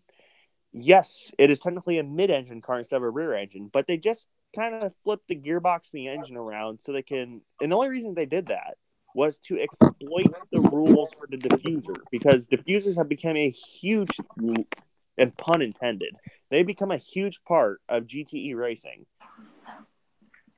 Oh, for sure. The Flat Six has gone a long way for them, for sure. Plus, I want to shout out my friend Dave real quick. He's a Porsche fan in the GTLM class. He mentions one specific driver, Lorenz Vanthoor. He's the Antonio Garcia of Porsche, if you ask me. That guy, I've been watching him since my friend has kept telling me about him. He's like, yeah, you got to pay attention to Lorenz Vanthoor. Watch how he pushes the car. I think the Canadian tire qualifying from last year showed Lorenz Vanthoor's potential in that car, and he's just such an aggressive driver. And in the 912, which again seems like the kind of the put-off car in terms of Porsche, it seems like the 911 is more their focus. But I think he puts that 912 in contention almost every week. And I think Lorenz Vanthoor is a very underrated driver. So I think he's one of those drivers that's underrated, but he has an extreme amount of talent. I think more people need to focus on him because he's someone that we should look at in the future. I want to say, Lorenz Vanthoor, as an Audi fan, is a traitor. But his last race with Audi Sport, he won the race on his roof in 2016 at Macau. By the way, that's a finish you guys absolutely have to watch. I mean, Macau is an absolutely insane street race. It's tighter than Monaco, to put it in perspective, in terms of width between the barriers. You can barely get one car, let alone two. But he finished his Audi career winning the Macau Grand Prix, which is a prestigious race, on his roof. Lorenz Vanthoor and even his younger brother Dries Vanthoor both are very fast. And Dries is in GTD with an Audi. I think it's the Land Audi, if not the WRT. But the Vantoors are very fast, but there's no denying the 911. Nick Tandy, Patrick Pillay, and Frederick Makovicki. And oh yeah, by the way, last time Sebastian Bourdais and Frederick Makovicki shared a track, it was Le Mans, and they weren't exactly the nicest to each other. No. They were pushing each other off of the racetrack. Was it Le Mans last year? Yes. Sebastian Bourdais' dad was, for lack of a better way to say it, he was pissed. Oh, I bet. If you just watch the clip back, they're literally doing the most sketchiest stuff. They're pushing each other off track. They're basically pushing each other into oncoming prototype cars. They're doing everything they can to slow each other up. It was an insane battle. And was this towards like the end of the race too? Yes, it was a battle for second place in the last quarter of the race, I'd like to believe. Me and David were watching it together going, oh, this is not going to end well. Well, And they do not let. I spoke to Bourdais at Gateway. I brought up the name, and he just immediately just turned away. There's just this negative energy between the two stemming from Le Mans last year. Well, that's what you get for talking to him about it. I mean, oh no, he was in a very fun, joking manner after that, though. ugh. But I mean, we talk about those two, and then we also talk. You got to throw in there Scott Dixon. The man's been around forever, and he's still in the prime of his career. I mean, we've been saying that for over a decade, but he is still as fast as he's ever been, and he's coming in as a defending champion. and also keep in mind, if you put him in that car, he's going to wheel it. I mean, we've seen time and time again where Scott Dixon can hop in that Ford GT and he can wheel that son of a gun. I'll tell you that. Yeah. I mean, we have such a tight battle this year. We have a lot of great energy in that class. Some may not be the most positive energy, like with Bourdais and who's that? What's that guy's name again? Frederick Makovicki. Makovicki. Okay, not really the greatest blood between those two. And you also, of course, this is really a USA versus the world type of class. You got the Fords, you got the Corvettes, and then you have Germany with the Porsches and the BMWs, and of course the Ricci Ferrari. And now, speaking of Ricci Ferrari, real quick, how do you guys think the Ricci car is going to do in this race? I think it's going to be actually at a top 5 contender. I'll explain why, but Kevin, you can go. They're always there. They're always a contender. Maybe not as much last year, but the thing is, the Ferrari, it isn't the car that it used to be. That car has really fallen off, at least stateside, since the 458 Italia came out. WEC competition, AF Corsa, the factory back team, of course. They've won multiple world championships, yes, but they've done it quietly. As for Ricci, again, they're not a factory team. They're the only team that's not factory in GTLM. So they're kind of on their own, and they don't have the funding that they used to, because they used to be factory. And again, the big setback for them was Le Mans 2017 when they got punted unnecessarily by one of the Manor cars, I believe, or no, one of the TDS cars. That set them back financially big time because they had to pay to get the tub repaired by Ferrari. If it was AF Corsa, it'd be like, yeah, you're a factory team. We'll repair it for free, But that's not the case for Ricci. But they've proven, though, time and time again, that they can still go out there and be competitive. They're old, in 2017 when they completed most of the season, they were constantly on the podium. They were, always fighting for the poles. If not, they were on the pole. Ricci's a competitive team, and they've been around for a million years, it seems.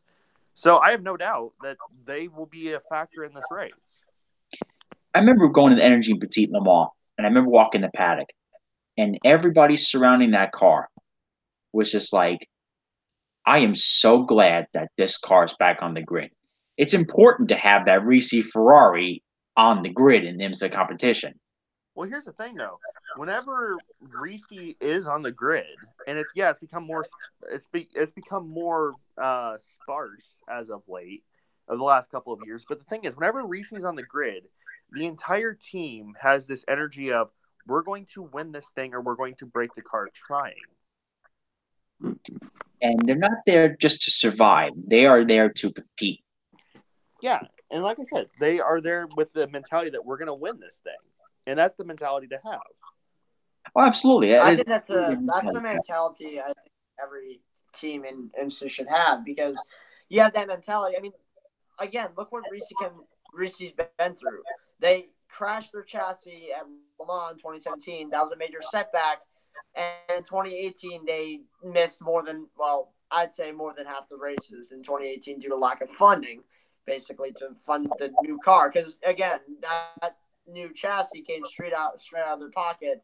That's kind of what set them back in terms of funding. So I think they'll be competitive because I think that's mainly because they're a single car operation. It's not like Porsche, BMW, Chevy, and Ford where they have two car operations and they focus on two cars at the same time while maybe setting back one.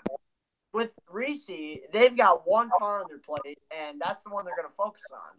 So obviously they're going to throw all they can at that car, and I think that's what makes it competitive. And I think that's why we saw it was so good on a single car run, because they throw all their eggs into the one basket, and they get a great car because they put so much horsepower into it.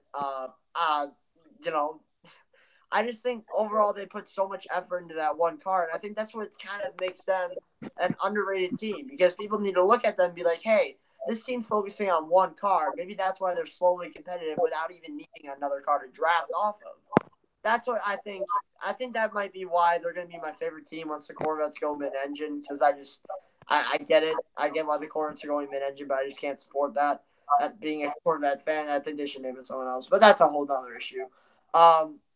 But Reese, again, like Kevin said, they've always been competitive, but I think they've been overlooked, especially for their performance. I think they will definitely be in the top 5.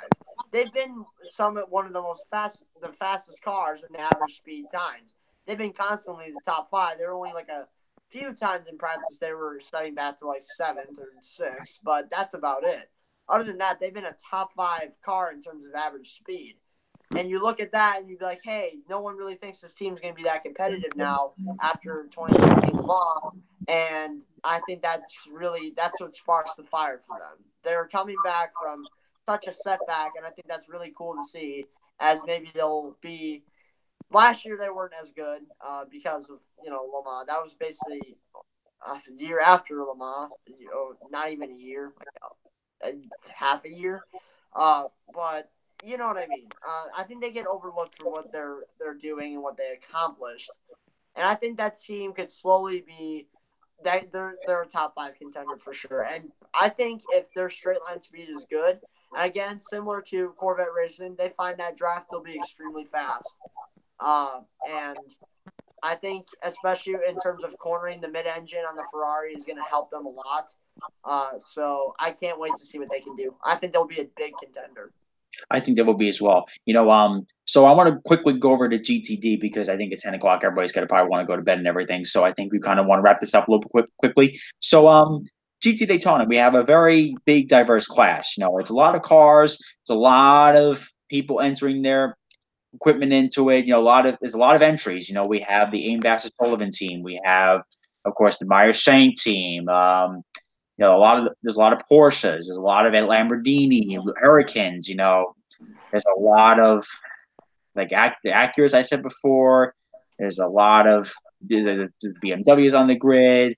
Help me out here, guys. There's just a lot of people entering in this class, and I think we're going to see quite a bit of competition in the GT Daytona class, and quite frankly, some of the most exciting racing come out of GT Daytona, and the Ferraris are even fantastic too. I think a Ferrari is on pole. Last year, I think GTD was like the main class to focus on. I'll get my pick right out of the way. I think this isn't my pick to win, but I definitely think for sure Lamborghini probably has the best race pace of any GTD car out there. I get it. Ferrari was faster in qualifying, but this has been happening time and time again. They've been, at least with the GTD Ferraris, not the GTLM, but they've just kind of gotten the pole, then they fall back, and all of a sudden they're not even in contention. They're getting lapped down. So I think if you look at that, I think Lamborghini has really good race pace, but I don't think they're going to win. I think it's going to be the number 33 Mercedes AMG GTR. I think you look at that team and say, hey, they've been really consistent with their qualifying. I believe they are qualifying second. So they just had great pace over the course of the last 2 Rolexes. And I feel like their time is going to be coming this time because I think it's going to be a battle between Mercedes and maybe Acura as well the whole way because I think those three teams and manufacturers have just provided the best engines and the best equipment to the point where they're probably the best endurance GTD cars out there. But again, similar to how I think about Ferrari, Mercedes only has two cars on the grid. It's not the Sun Energy one. I think it's another one. But I know the number 33 is pretty much their main focus. It's basically a one-car operation since the other Mercedes isn't really doing anything. Basically qualified almost near last. But again, I think, the Lamborghinis are very intimidating since they all qualify in the top 10. And they just have such great straight line speed at Daytona. And their cornering is fantastic as well, which is why they won last year. But I don't think Audi's going to be competitive. I'm sorry, Kevin. I'm sorry. But, the way they qualified their pace over the course of the Roar didn't really impress me as much as it did last year. So I don't really see them being much of a contender. I just think Mercedes and Lamborghini have the best race pace of all. But in the end, I think Blika Molen as a driver is going to be able to get it done this time. Okay, so I want to say. I haven't talked this whole time, but I'm going to throw myself into the ring here. But GT Daytona, I have to go with. Okay, so again to the viewers, because I'm hella late into this podcast. When it comes to IndyCar, I am a big Ed Jones fan. So with Scuderia Corsa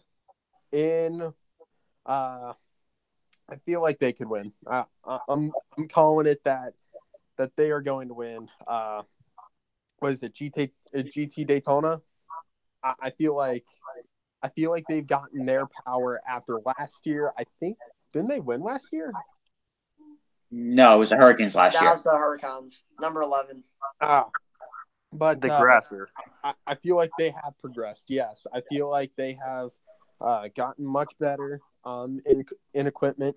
They look faster. I saw them at the Roar this year. So even though I'm having some bias on this, I'm going for either Land Motorsport or Scuderia. Okay, Mr. Kevin, now. All right, so I want to say this. Where do I begin? So I want to point out that the Mercedes is the oldest car on the GTD grid. It's the only car not to have an Evo to it, and that car debuted in 2016. That's weird to think. That the oldest car debuted in 2016, guys. It still has good race pace, though. Oh, yeah. There's no doubt that Mercedes has built an absolutely amazing car. But the Lamborghini, basically an Audi with a different skin. The Audi Evo kart, and by the way, I highly anticipate that you guys do one thing next year. Watch the 24 Hours of Dubai. It's like 2 weeks before the Rolex 24. It's basically the debut for all GT3 cars. The Audi R8 LMS Evo dominated that race. They led pretty much the entire race. So with that being said, the R8 LMS Evo is a very strong car, and they are always great on debut. I mean, the original R8 LMS won Nürburgring a couple times. The 2015 spec won at Nürburgring on debut. This one won at Dubai on debut. So when it comes to the Rolex, Audi Sport has always excelled at Daytona. They have been really good, and they always have a car in the mix. They had the Land Motorsport car leading by almost 2 laps last year. Well, until a very controversial penalty came up. The Mercedes has always been strong. I'm not going to deny that. The Porsche, I mean, it's an evolution of their older car. So, I really don't know what to expect from them. Ferrari, they're always consistent. They're not necessarily fast, but they're always consistent. The favorites going in is definitely Grasser Lamborghini. But I think we need to talk about one specific car. The number 57 Shank Racing Acura, the Caterpillar car with the all-female driver lineup. I was just going to talk about them before you mentioned that. It's very underrated, that car, because those 4 women are some real talented drivers. They're the In best. fact, I think They're some of the best women racers in the world. Hey, I would say but so as well. gotta Catherine Legg is very underrated. Wait, hold on, I mean, Orca. Catherine Legg Orca, almost hold won on. the Orca, championship hold on. single-handed last year. Go ahead, Skipper. Hey, I don't mean to interrupt, but I gotta bounce. Okay, no problem, man. I gotta do some stuff. So, Later. thank you guys Yeah, man. for letting me on. See you guys later. To the viewers, I hope you guys really enjoyed, even though I've only been on for a couple minutes. But, I hope you guys enjoyed, and I hope you guys enjoy the 24 as well. I will. See you, man. I And know. with I that, will. I'll see you guys later. See you, man. Listen, I'm gonna say this straight up. Catherine Legg almost won the GTD championship single-handed last year. That car, the only reason, let me put it this way: the car that Catherine Legg was in was not even supposed to be a full season entrant, and they didn't even know that it was going to be a full season entrant till the last quarter of the season, and that's when they got backing. And then we talk about Simona Di Silvestro and Anna Beatriz. Absolutely phenomenal open wheel drivers. And then we add in probably the biggest surprise, since the original person that was supposed to be in the car, she injured her back. I can't think of her name. But Christina Nielsen, a 2-time GTD champion with Scuderia Corsa. She didn't have the best run last year with Wright Motorsports, but at the same time, though, she is one of the best drivers in GTD and, modern IMSA history. Without a doubt, it's very surprising how competitive that car is going to be. Well, in fact, you know what? To a degree, it's not surprising, honestly.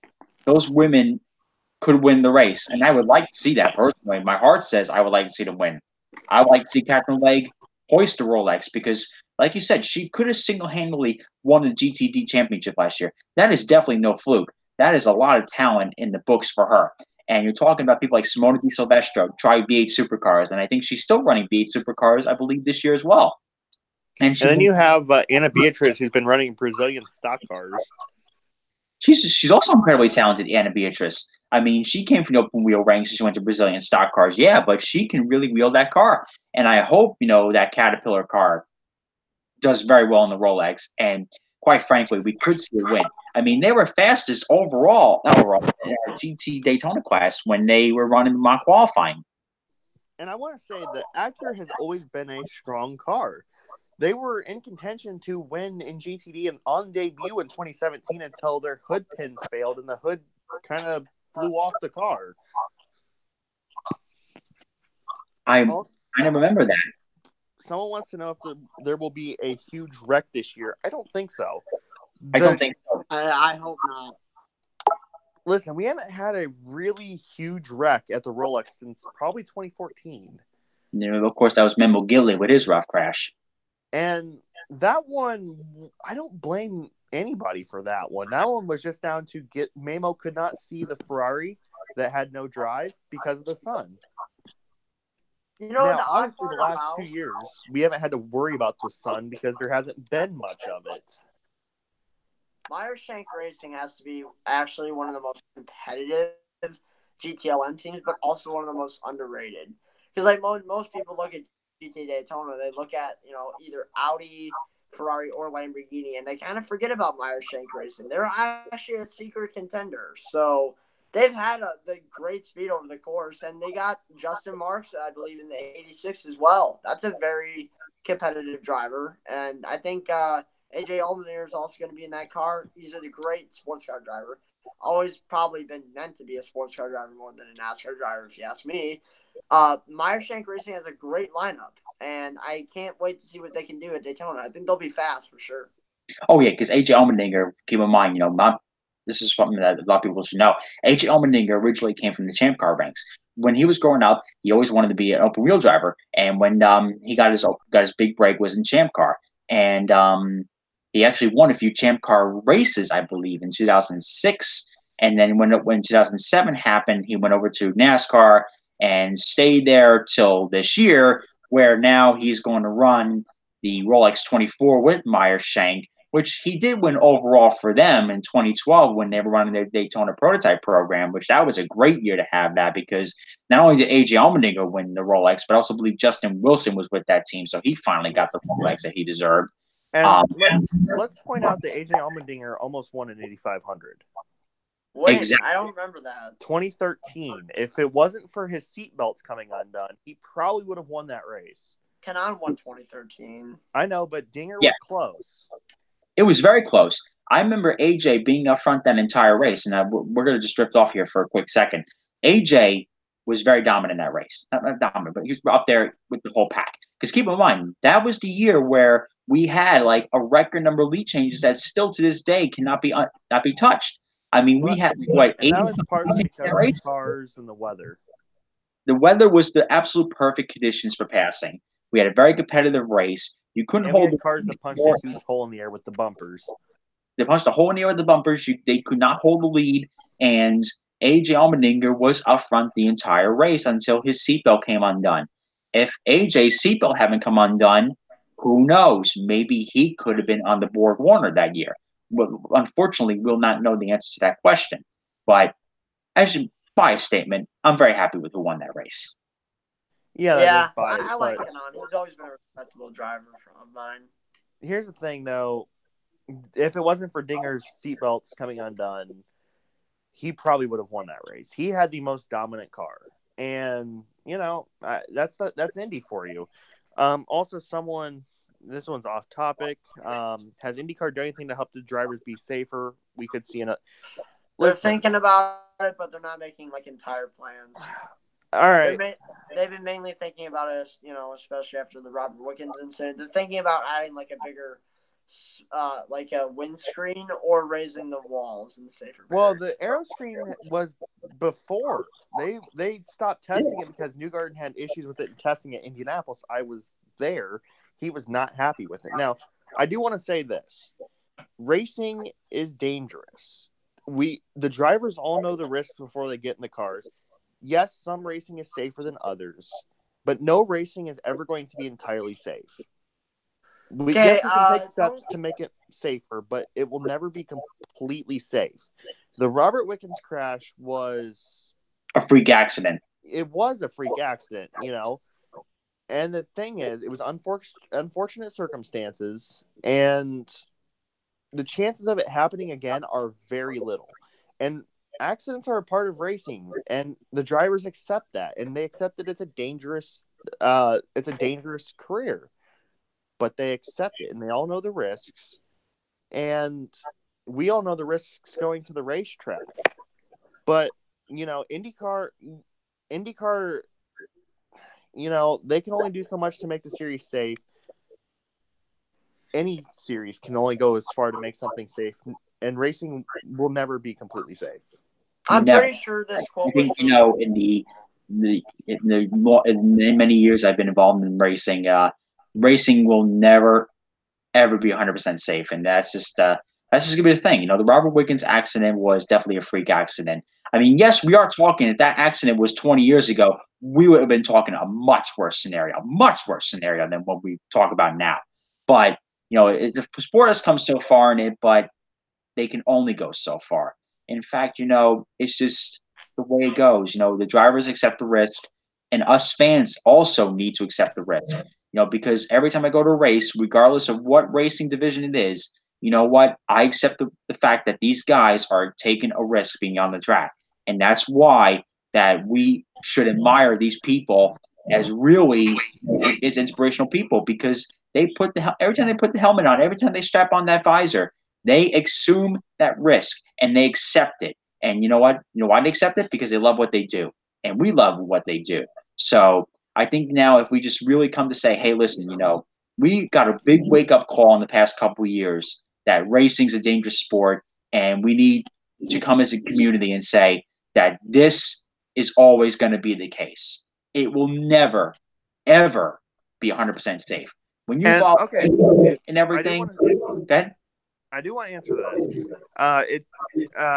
IndyCar is doing everything that they can to help. And also some of the responsibility for that is Dallara. They've built stronger chassis. Wickens would have been in a lot worse state if it was, say, the IR05. chassis. or the 2000 chassis. I mean, the thing is, if you look closely, they're doing a lot of things to help get rid of some of the aerodynamic issues with the R18. They're adding a lot more downforce to the cars, to the front and rear wings, to make the cars more stable, because ultimately that was the issue, was on super speedways, the cars were very unstable, and we saw that. So I don't want to hear the stuff where IndyCar's not doing anything to improve the safety. They are. Stop with the Felipe Massa bullshit. You don't listen to basically most of the people that Don't don't listen to the F1 purists, okay? The Halo, I want to say this, the Halo wouldn't have done shit to save Jules. He had a he had a 6-ton or a 6,000-pound wheel loader dropped on him. The Halo wouldn't have done anything to protect that. I'm a heavy equipment operator. I drive the machines that are similar to that. Nothing could have stopped that from happening, unfortunately. No, nothing, absolutely nothing at all. And I'm glad somebody brought that up, because we need to express to the fans that this is a wake up call. This is something that they need to know, that racing is completely safe. This, I don't even think the Halo, in this sense, it wouldn't have even saved Justin Wilson. Like, people always want the Halo to be added to IndyCar as well. If it's the Justin Wilson situation, if the object was so heavy and it's still, the Halo doesn't exactly have like a head top protection, so the debris still would have hit Wilson. Well, here's the thing though. You cannot race on an oval with the Halo. It would create such a major blind spot. So the Halo cannot be used in IndyCar. I'm sorry to all those dipshit F1 purists that think that IndyCar is a barbaric sport. Listen, just because they're not implementing the Halo doesn't mean that it's not safe. IndyCar has undoubtedly the best safety team and medics in any racing series. Why can't you add a roll cage? I want to answer this one too. A roll cage can only do so much. The Daytona prototypes had a similar-ish, I would call it, roll cage to what NASCAR has, and Memo Gidley smacked into a Ferrari at 100 and probably 50 or 60 miles an hour through the dogleg of Daytona, and he's just now getting back racing after the injuries. So they only do so much. Yeah, exactly. There is no perfect safety solution. I can't look at the track right now. Was that 3Y10 that asked that question? Because he's been wanting to know that. I can understand why. But I mean, a roll cage can only do so much. I mean, we saw that with Mamo Gidley. It pretty much collapsed the entire front end of that car, which is absolutely terrible. It was a horrible accident. I remember when it actually happened live. And I do too. Flashbacks. I mean, because that happened right in front of us. We saw it on live TV. Yes. They showed the Ferrari, and then Mamo Gidley just plows into the back. And that was probably the fastest car in that race. It was the fastest car in the race, and he was going at a very high rate of speed. And that Ferrari was almost broken down on the side of the road. And as for Wickens, that was the catch fence that did that. Yeah, I wanted to mention it was a very weird. It was just I'm just so glad he's doing much better though. I mean, if you look up a hero in a dictionary, Wiggins' picture's in there. I wanted to mention something. I believe it was Mario Andretti that said this quote. If racing wasn't dangerous, nobody would be doing it. I think that suits just the personality of a race car driver, what racing really is all about. Racing is meant to be dangerous, and it's meant to give out adrenaline. And that's why the drivers like it. That's why the drivers do it, because they get the adrenaline rush and they want to accomplish something that is very risky. And, like Andretti said, if it wasn't dangerous, they wouldn't do it, because it wouldn't be worth, accomplishing something so dangerous. You know what I mean? Well, it drives them, it gives them the thrill to get back in the cockpit. Why do these drivers are so eager to get back into the race car? It's because of that adrenaline rush. That they want to experience that thrill of being behind the cockpit, going at these breaknecking speeds. It's incredible how they can do it, and they really have to train themselves super, super hard to do that. Listen, I do want to say that IndyCar acknowledges when they make a mistake. And the thing is, unlike NASCAR. I will say this. The incidents that have happened at Pocono with Wilson and Wickens have been freak accidents. I mean, you don't expect someone to get hit in the head with a nose cone of an IndyCar. That's one of those things that nobody ever thought would happen, and it happened. And it's oh so unfortunate that it did. And sometimes I think Greg Moore's accident was freak as well, because he just hit at a bad angle. It's just yeah, and I mean, same for the Wickens accident. It was an outlier, and the thing is, IndyCar, despite what Michael Schumacher said, how IndyCar never learns their lesson and learns from their mistakes, they have. They have. If they didn't learn from their mistakes, they would still be going to Las Vegas. Yeah. They knew that listen, they learned their lesson that race should have never happened, and they will never go back to that track because of what happened. I think that was what makes IndyCar so diverse from, well, not exactly so diverse, but I think that's what makes IndyCar unique from other motorsports. They're like one of the very few motorsports that really, when something bad happens, they act on it most of the time immediately. And like you said, it's annoying when people say, oh, yeah, IndyCar isn't getting on their safety issues and stuff like that. They are. I promise you they are. It's just the fact of the matter of they can't develop something that could go wrong, similar to how some people feel about the F1 Halo. It's just IndyCar tries. Here's the thing, too, man. It takes time to develop a car. If we want to implement something on the car, like such as a windscreen, and we want to implement such as something protection-wise with the cockpit, that's going to take some time to develop. It's not going to take overnight. And I do want to say, the reason that the aero screen has kind of disappeared was because Dixon tested it at Phoenix, and that was at night. Newgarden tested it at Indianapolis, and that was in the late afternoon. I was there in person for it. And he was having really bad glare issues. So they're going back and they're reworking that. They're trying to fix that issue. That way, that it's pretty well perfected by the time they actually implement it, probably in 2020. It's got to take a lot of testing, and also with car development. I want to go back to something that's completely off topic, but now we're seeing the LED monitors come back. Yes. Remember how experimental they were at the beginning of the year, where they had this brandy dandy new system, and yet in Indianapolis they kept catching fire. Well, it wasn't necessarily Indianapolis they kept catching fire. It was in testing leading up to Indy. And also it caused a lot of electronic failures within the cars because they weren't designed to put out that much energy that it required to power those panels. So they're working on a new panel now. They tested it at Sebring with a week ago or so when they had a test there. They're testing the new panels to see if they will actually function. The thing about it is, when the DW12 was initially introduced, which is the same chassis, just upgrade, the electronic systems, the LED panel really wasn't even thought of yet. It really didn't even come into effect until IMSA properly implemented it in 2014. So, the electronic systems weren't really designed to handle the LED panels. And we're talking about Indy cars. The IMSA cars, they have power to spare because remember, they have to power headlights, taillights. They have a bunch of electronic systems that they need to have on standby, so they can power it pretty easily. Indy cars not as much because the electronic systems really don't have that much stress on them. Or not that, blah, blah, blah.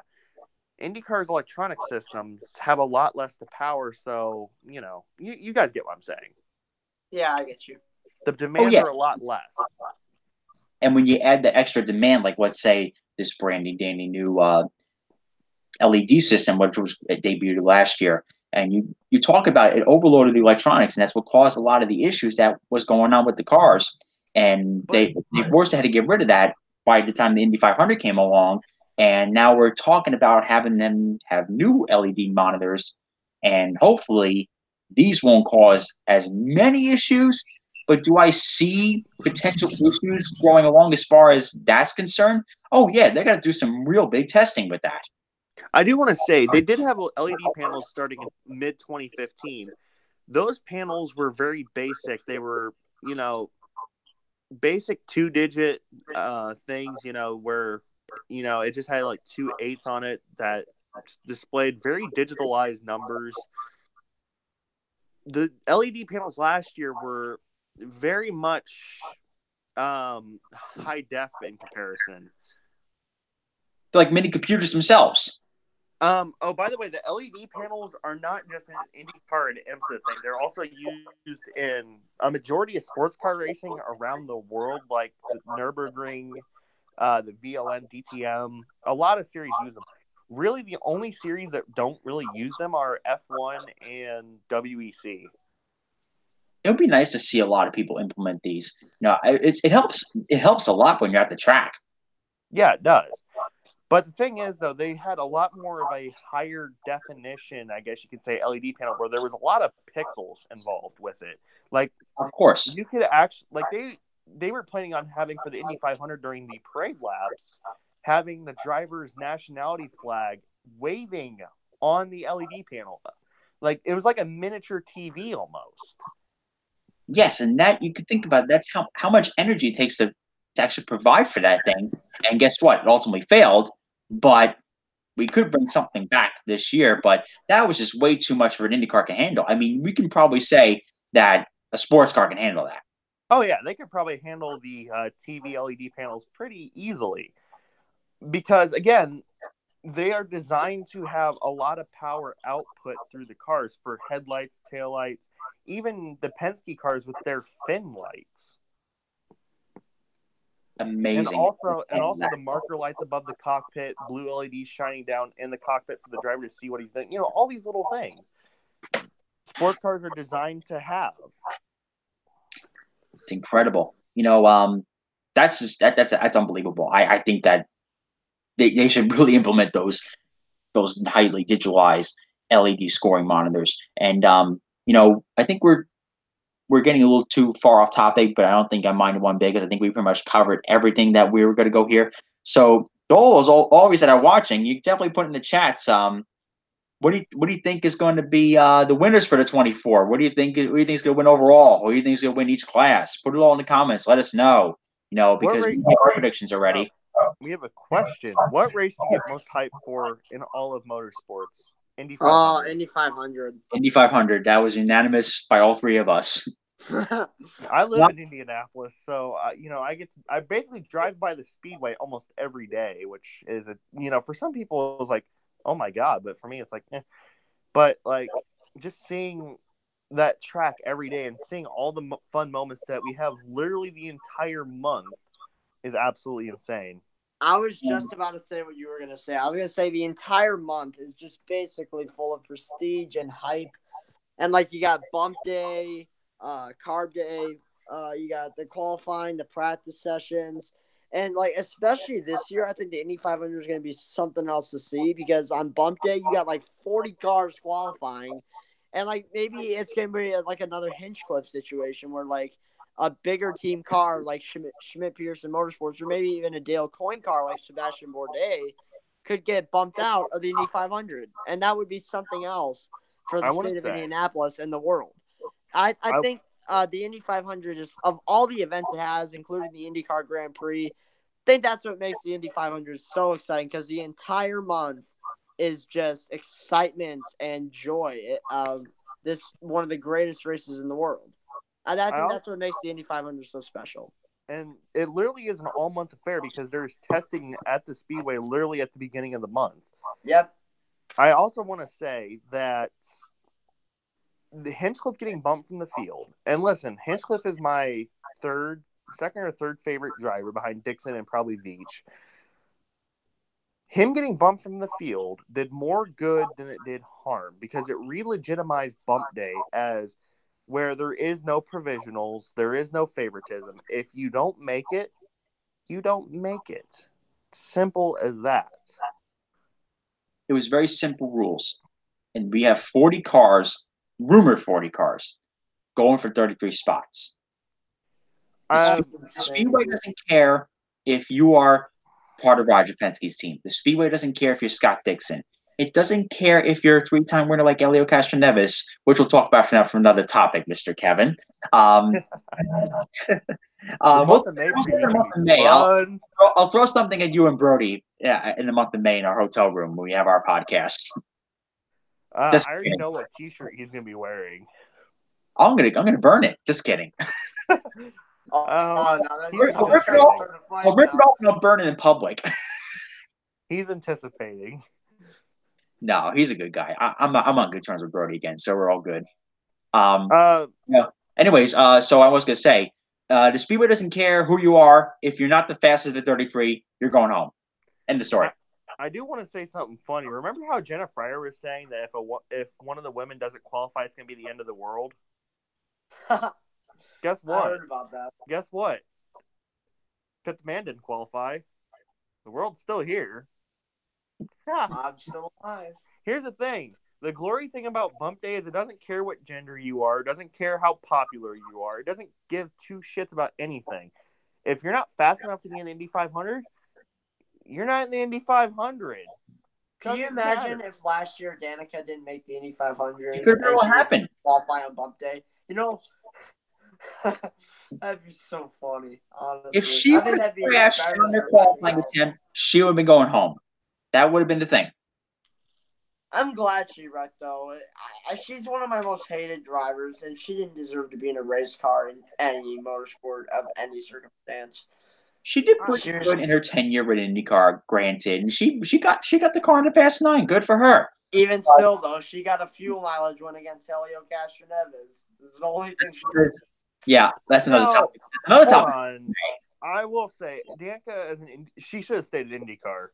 She should have.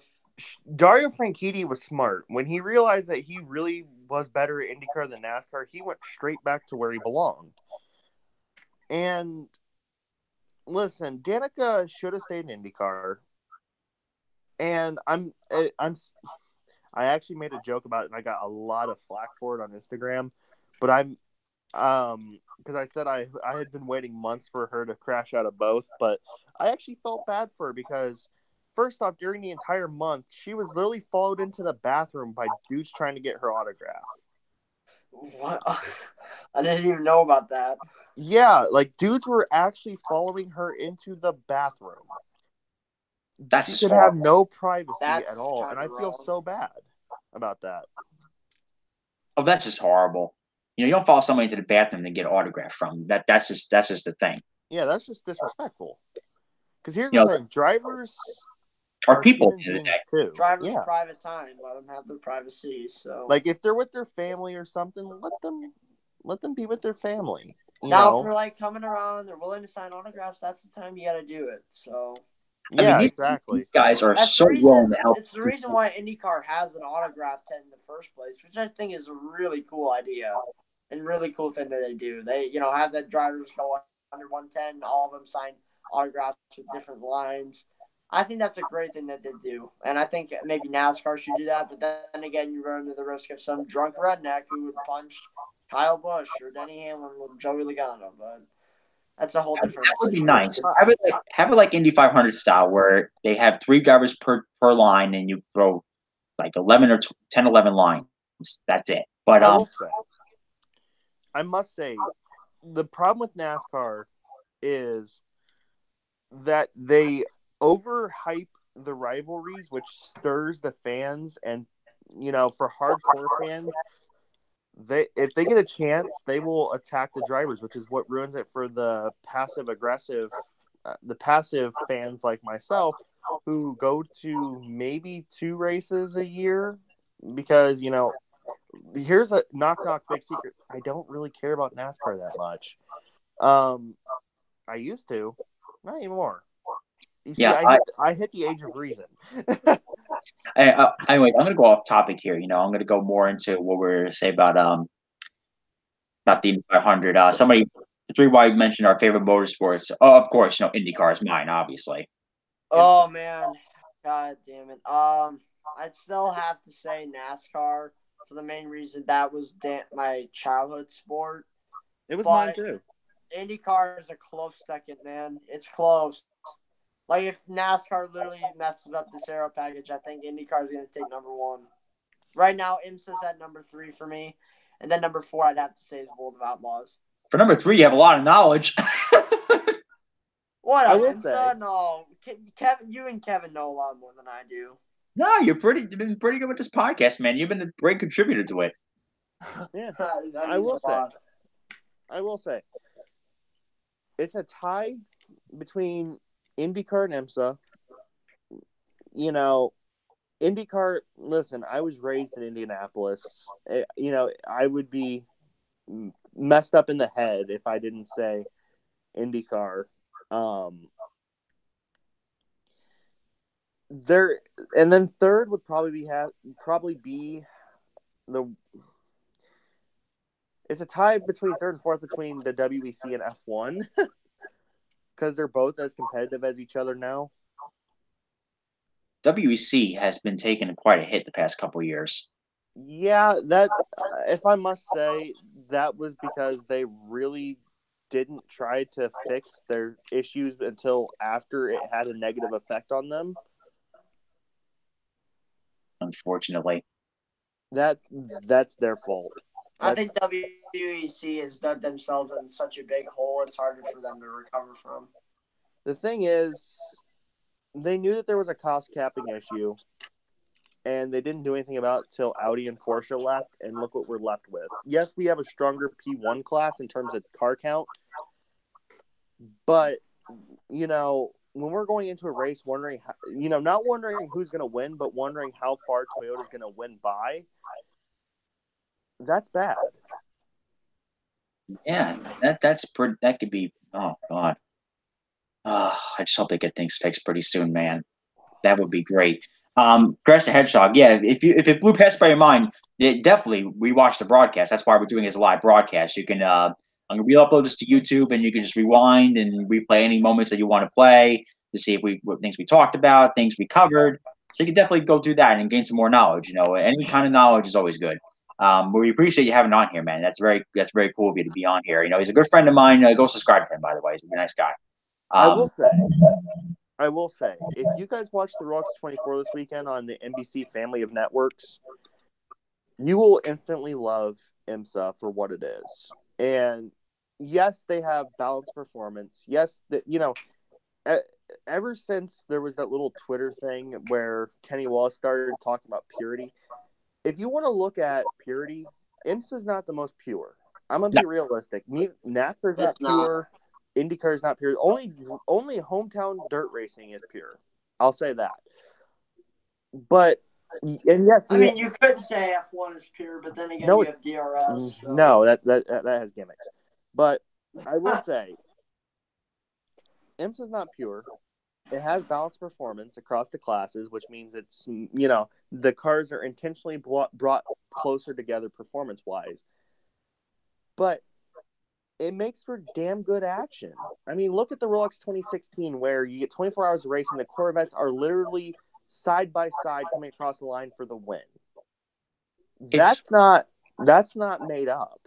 That's not done like that. The Corvette Racing said, "Have at it, boys," and they did.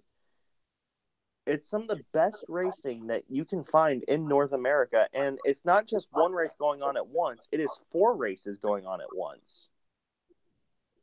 That's what's incredible about it. And what David said about BOP, it's a necessary evil. It is. Or else, we talk about Cadillac winning every week and it would take the fun out of it. Exactly. And you know what? When you have balance of performance, guess who comes in? More manufacturers, because they're like, oh, if I show up in a car, I have a chance to win. I'm going to fund the car for it. Without BOP. Speaking of manufacturers wanting to come in, I think McLaren was actually thinking about bringing the 720S into GTD.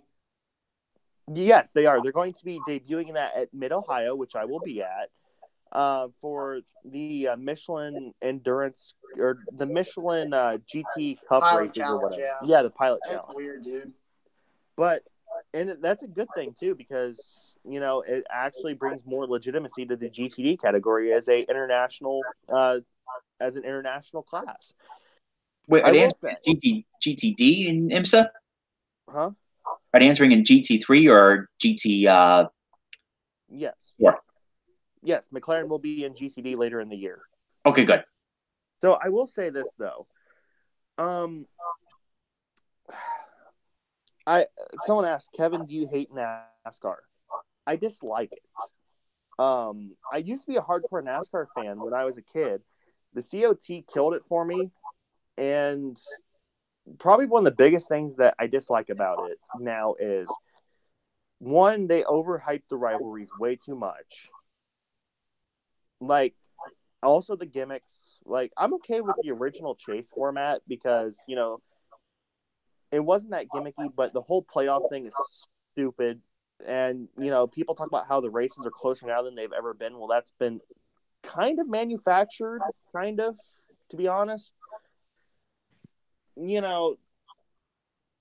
It's not that I hate NASCAR, I dislike it. I dislike the gimmicks. And I think, if they can pull themselves out of it and learn from how great 2007 was, or even 2006, then yes, I will love NASCAR again. I mean, I went to 2 NASCAR races last year. The Brickyard, along with the Xfinity race, because it was the same day. And also, I went to the Eldora Truck Race. And the Eldora Truck Race was one of the best that I've ever gone to because, I mean, it was just a really good race. It's amazing how NASCAR can create a spectacle in the truck series. And I think Tony Stewart is a big factor in that equation of Eldora, because you can just tell the passion he has for dirt racing and how much he wants NASCAR to get better. If he's willing to put so much money forth into a track he owns and is willing to try to create a spectacle. So, my friend Nathan also asked me if Wayne Taylor won the races in the Cadillac program. Yes, they do race in the Cadillac program. They are a customer of Cadillac, and all of them technically are customers of Cadillac. The number 10 Wayne Taylor racing car is a Cadillac. The number 5 and the number 31 is a Cadillac, and the number 50 is a Cadillac, and also the 2 JDC cars, the 84 and 85, are also Cadillacs. You'll know they're Cadillacs, Nathan, because they have a very distinct motor sound. It almost sounds like a stock car. It sounds beautiful. And believe me, Nathan, I don't know where you live, but if you live near an IMSA track, just go to a race and listen to it. It The is so closest much one to better. me is probably Road America.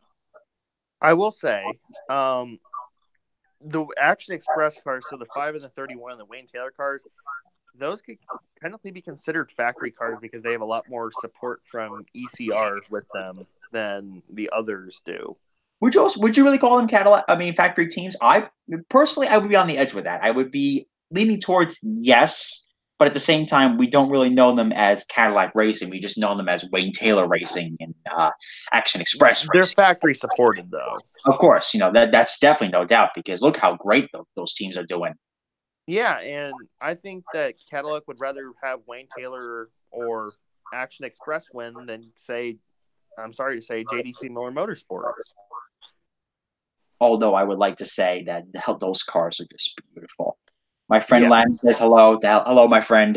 I think I'm getting more into the comments now because I think we're pretty much done with the main podcast. I think we're kind of just answering fan questions now at this point. Because what else do we have to do at 10:30 at night? Absolutely nothing. All right, Exactly. throw out questions out there. Let's see what we get. Let's see what we get. We got another half hour to kill here, so we got 11 o'clock for I wish I could look at chat, but for some reason it's not pulling up.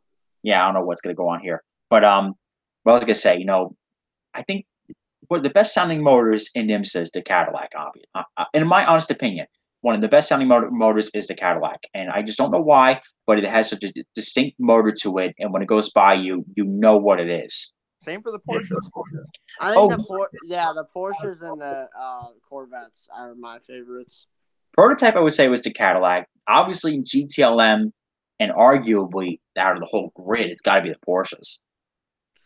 Yeah, I mean, because it's such a distinctive scream to it. I think for GTLM, I'd say the Corvettes and the Porsches are tied. For GTD, I would say the Lexus and the Lamborghinis. I'm not a Lamborghini fan. Actually, sometimes I can't stand them because I think they're overrated. But I've But the only had the Lamborghini is the Huracan same exact 700. motor as the Audi.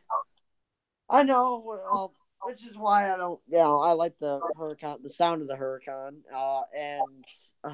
yeah, the Porsche for GTD is pretty good. Probably the Porsche. Actually, yeah, the Porsche in GTD and the Lexus in GTD. As for prototypes, probably the new Mazda Inline 4 and the Cadillacs, obviously.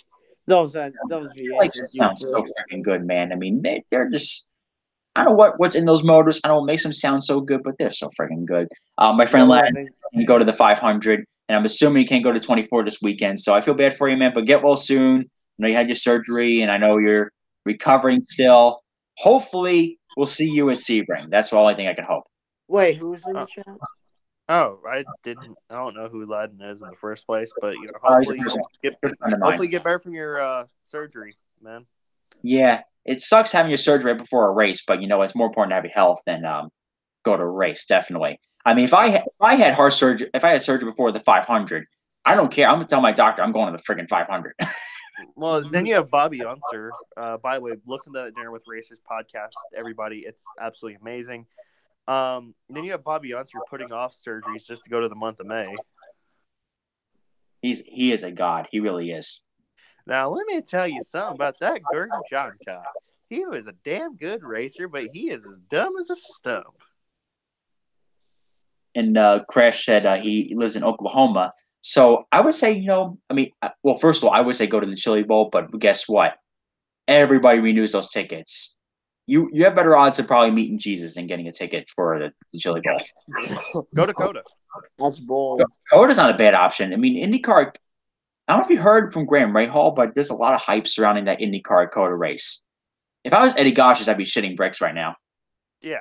Well, Texas is still a really good race for IndyCar too. Oh, it is. IndyCar needs to go back to Fontana. Just gonna say that. The only thing is, I hope that the Speedway actually promotes the damn race. Now, also to go back to the sound of motors, the Gibson V8, pretty much a rebadged Nissan. Sorry, it's not a bad sounding motor. It's not. What motor? I'm sorry. What was it?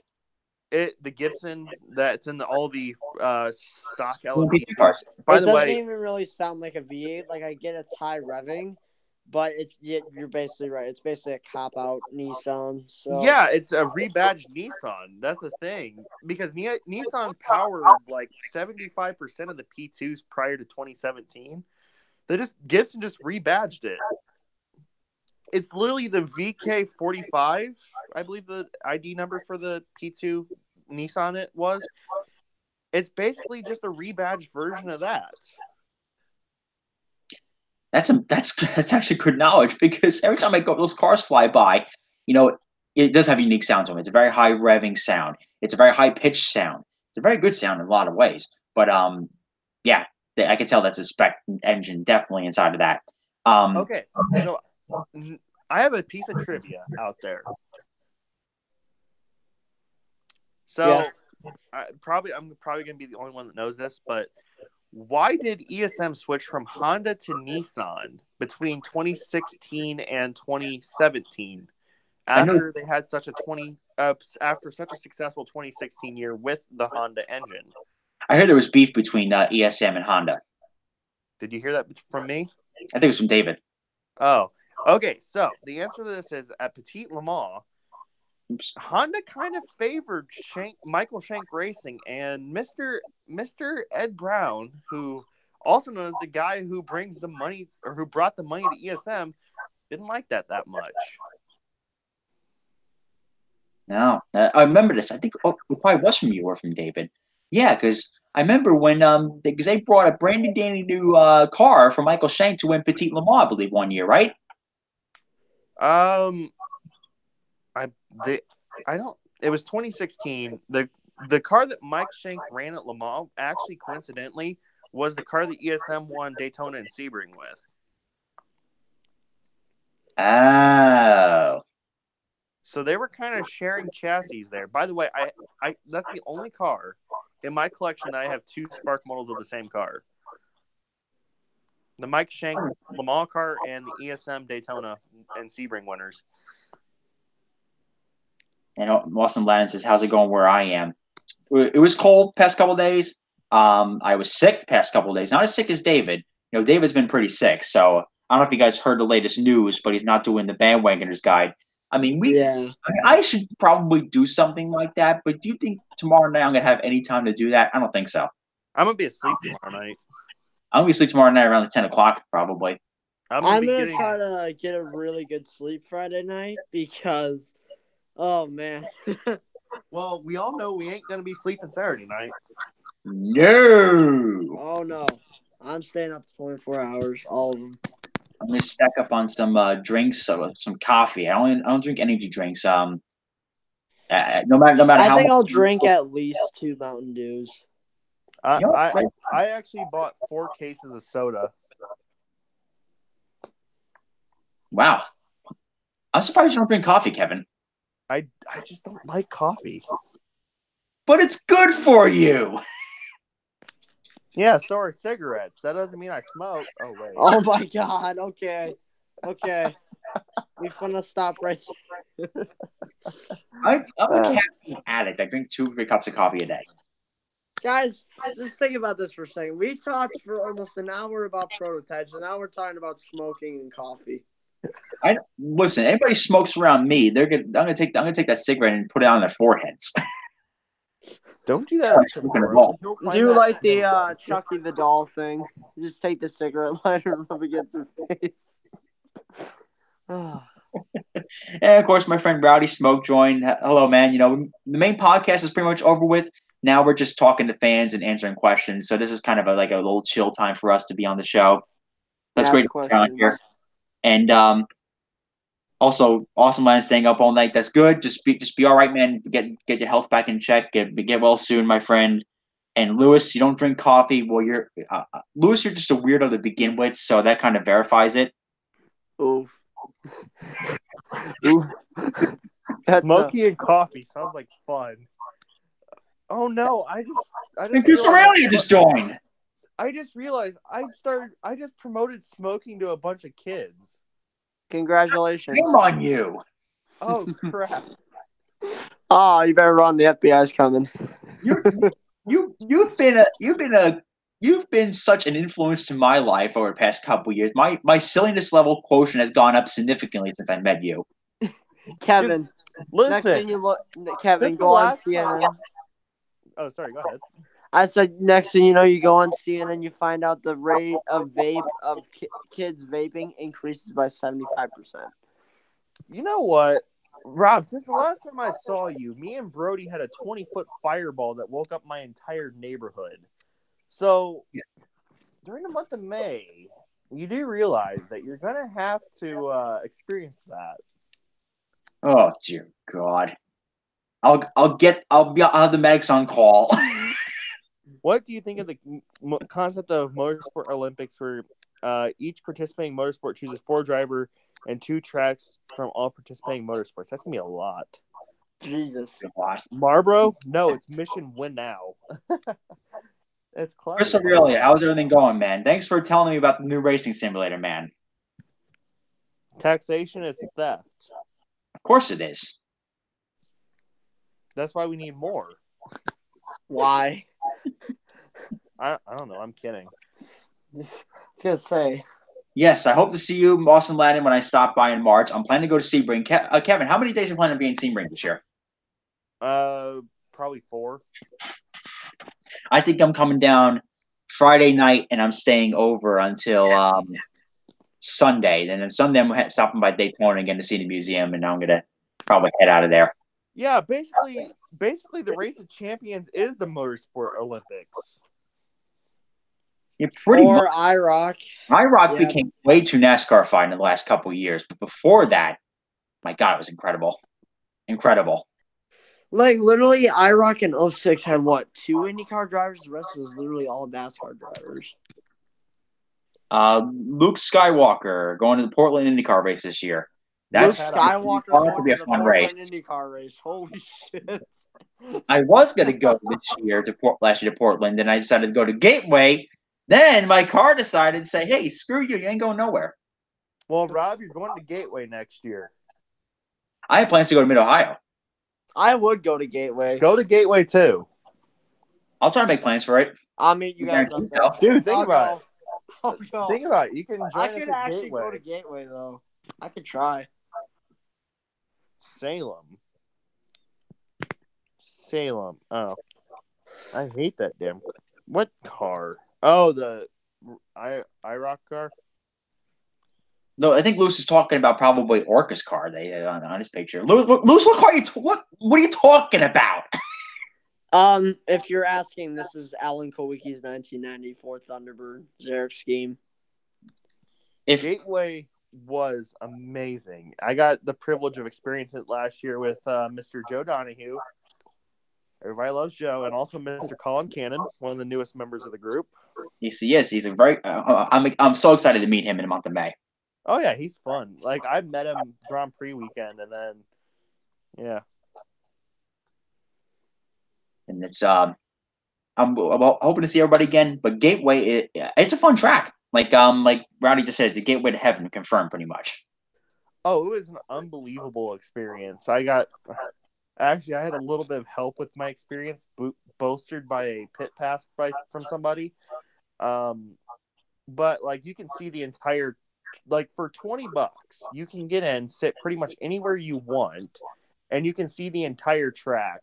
It's absolutely amazing of an experience. And if you're like me, who wants to go down and photograph in the infield, you can go do that. Yeah. I think the one thing about Gateway that's always going to stick in my head is probably either the Spencer Gallagher John West Townley fight in 2016, which was so stupid, but it was so funny, or the pass that Joseph Newgarden made on Pagano in 2017. That was incredible. And you know what? Penske always says there's no team orders involved in his business, which that is a golden standard to live by. No team orders. And when you put the cars out there to race. Mercedes AMG F1 team. And Newgarden knew that championship was on the line. So he had to pass Pagano. He had to go for it. He had to go for it. And Pagano was a little bit about it. But we all knew he was kind of cool the year after, last year, when he did the autograph battle with Joseph Newgarden, which, by the way, Pagano won that battle easily. I mean, come on. If you could get a Speedway cop... I'm a Newgarden fan. I disagree. If you could get a Speedway cop to pull you over just so Pagano can sneak up and sign your brand new car, you won the battle. Newgarden won. You mean how I signed Jordan Taylor's... fire suit at Mid Ohio, and then I can't believe you pulled that off. We signed. Wait, excuse me. Me and Brody had our own autograph battle last year during the month of May. You signed Jordan Taylor's fire suit. Yes, and also Joao Barbosa's sock and the Magnus Audi. How did you let him do that? It's amazing what they'll let you do if you just ask. Oh my god. I think I said earlier in this podcast, I said, instant drivers are the nicest ones. I guess I'm not wrong. I signed James Hinchcliffe, and then he didn't qualify, so. Well, that's just bad luck. Just don't sign anybody in the month of May, and you'll be fine. No. Just don't sign anybody that I like. If you ever choose to go to a NASCAR race, sign Joey Logano's fire suit. If you sign Ellie, I'm going to have a word with you. Luke Skywalker 84, I love you. That NASCAR comment is spot the flip on. What time is on the East Coast? 10:52, which means I'm gonna have to go in here in a couple minutes. Oh, it's 9:52 for me. And Granny's right. Gateway is the shape of Darlington, but the banking of Phoenix. It is such a unique track, man. And I want to go to that race so badly. I was pretty sad that I couldn't go last year. Penske had team orders in 2018 Homestead when Brad spun Suarez to help Logano. Yeah. That's a tough one. Then again, I wasn't really paying attention to it. Actually, I was more focused on eating pizza than I was focusing on the NASCAR race. I I would. was, I don't I was blame more you. focused on hearing defeat call the race, pretty The much. thing is, though, with that Homestead race, it was going to be a great battle between Truex and Harvick for the championship, and then all Suarez had to do was drift, and then David Hoots. Oh, yeah, caution zone. I will say, somebody a couple days ago told me that anybody can win in NASCAR. Like, yeah, if your name is Truex, Harvick, or Bush, yeah, anybody can win. No, at this point, literally, Richard Petty Motorsports could win a race with the new package. I don't know if you guys heard, but I heard it from Rowdy Smoke. I think he said Richard Petty Motorsports only has funding for 6 races this year, and they're done. Yeah, they might. I don't know if we can spread that out though. Wait, who? Rob, I don't know. Wait, Rowdy, can we tell everyone that or no? No, I think there's only a couple people watching the podcast anyway, so it's no big deal. Okay. Wait. Who's done after a couple? I think Petty's gonna be done after a while, because if you think about it logically, what sponsors do they have left now? Well, I think they have STP, and that's about it. I don't even think they're getting any money. Isn't Click and Close still on? No, they left. No, they closed. Really? I guess you could say Click and Close. Kill me. I'm sorry. That was bad. No, I didn't know. I didn't even know what that business was in the first place. Oh, so Crash the Hedgehog said one of the coolest experience I ever had was going to the Motorsports Museum in Springfield, Missouri. And let me tell you, man, if you're around the Speedway at IMS, go to that museum. It's freaking incredible. It's incredible, that Speedway.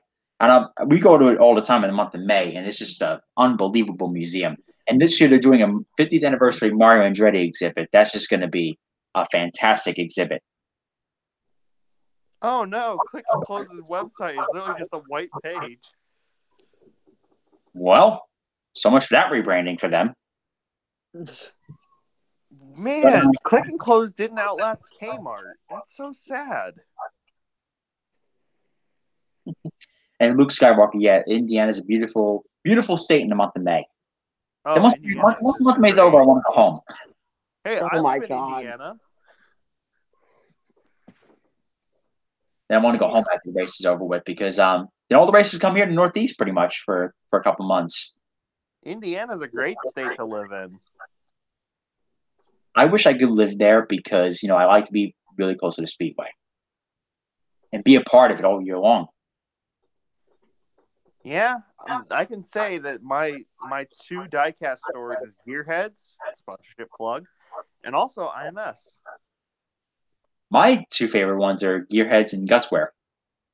Got to make a plug for Gearheads there, man. They do sponsor my go-kart program. And I got to make a plug for Gearheads myself, too. Wait, Bob from Gearheads is an incredible guy. I mean, hey, Kevin, do you happen to race go-karts with David?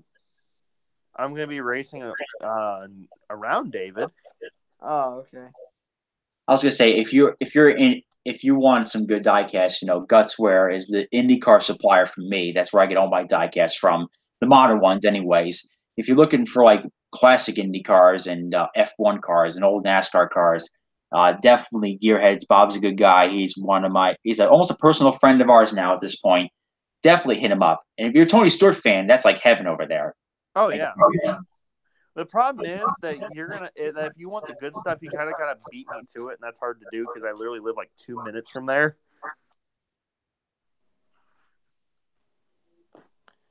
Let's just say I live near all the racetracks, with ORP being a couple minutes away. Obviously, Gearheads is at ORP. IMS is like 5 minutes down the road. Oh, Austin Lannon said he gets all his diecast from Daytona or Walmart. I highly doubt if he goes to this place. It's called Daytona 2000. I was served. Oh, I went to that place. First of all, they overcharge for their diecast. They really do. I mean, they were asking $35 for an autographed Buddy Luzier 164 there. Jesus. And so I was helped by this lady. She was a very nice woman. But, oh, my God, when I say she was high, she was higher than in the clouds. That's pretty high. She had bloodshot eyes, and she was slumping over, man. I have never had somebody serve me a diecast while they're high. I At don't least, really. at least they got That had to have been quite the experience. Yeah. it was an Meanwhile, experience. meanwhile, you have your friendly old people like Bob, who is just great. And my friend Cole just joined the chat. Cole, if you want to rewatch the podcast, I'll upload it to my YouTube and you can replay from the beginning if you want to. I don't really like David's channel anymore. He's gone away from what I watched. I don't really watch David's channel either, but he's still a really good personal friend. Um, Wait, what what, do you what, not think about David's channel? why is that, Kevin? Actually, I do watch some of David's I do watch David's videos. Not all of them, but a fair chunk. It's just a joke that I like consistently have. Like, David's a friend, but I don't watch his channel. It's a joke. I haven't watched his channel much in a long time either, but he still uploads some pretty good content. But I mean, I watch his channel all the time. I guess you consider me as just a subscriber. quite personally, I have the honor of saying, in the last 7 years I've done videos, I really haven't left what I've touched base with or what I started with. I haven't really left my roots, honestly. I have. My roots for my channel were in construction diecasts. I do kind of want to get back to that a little bit, but like my thing is, I've explained this to a lot of people. I do construction as a living. I am a machine operator, and I don't want to come home and nobody should bring their work home with them. And like, I really don't want to do construction diecast reviews after doing 10 hours of operating the real machines. Racing's still a hobby for me, so that's why I enjoy it more. Exactly. For me personally, my channel started literally. It just started off of Grand Theft Auto. I used to record some Grand Theft Auto gameplay, and I used to play that a lot. Then I realized, hey, I like racing. I like motorsports. So I started posting NASCAR content. I was liked. And, I kind of gone away from gaming. I'm not really one to play video games for YouTube. Usually I just do it for fun. But other than that, I think my thing with my channel, like what I would want to be, is just a NASCAR or a motorsports news, not news provider, but like, someone that talks about the sport. I don't know how to put it, like a talker, I guess. I don't know, but like, Well, I haven't left, my roots. I started reviewing diecast 7 years ago, and it was all NASCAR stuff, and it still kind of is mostly NASCAR stuff these days. But I like to review anything diecast, and that's something that I passionately put on videos, and I still haven't left those roots. And I'm glad to say I haven't left those roots in the 7 years I've done this business, and I've just been so fortunate to meet all the people I have in my life that, because of these damn videos, quite frankly, some people that changed my life for the better, and some people like Lewis who make my silliness quotient go up every night. I do say that I did experiment with some sit down talking about motorsports and reviewing some races. I did that once or twice, and they were really well received. The problem with me is people that know me really well, Rob, you're one of them, and then it's more prominent with people that I'm around a lot, is I just have a really busy schedule. So it's really hard for me to be consistent with uploading that stuff. No need to tell me that. Look, what two of us have to work every week, every day. Yeah, I mean, it's easier for a guy like David. And, like, this is nothing against David, He puts a lot of work and effort into his channel, and, it's just a different circumstance because his main priority is his YouTube channel, which, Granted, he gets by, and that's what's important.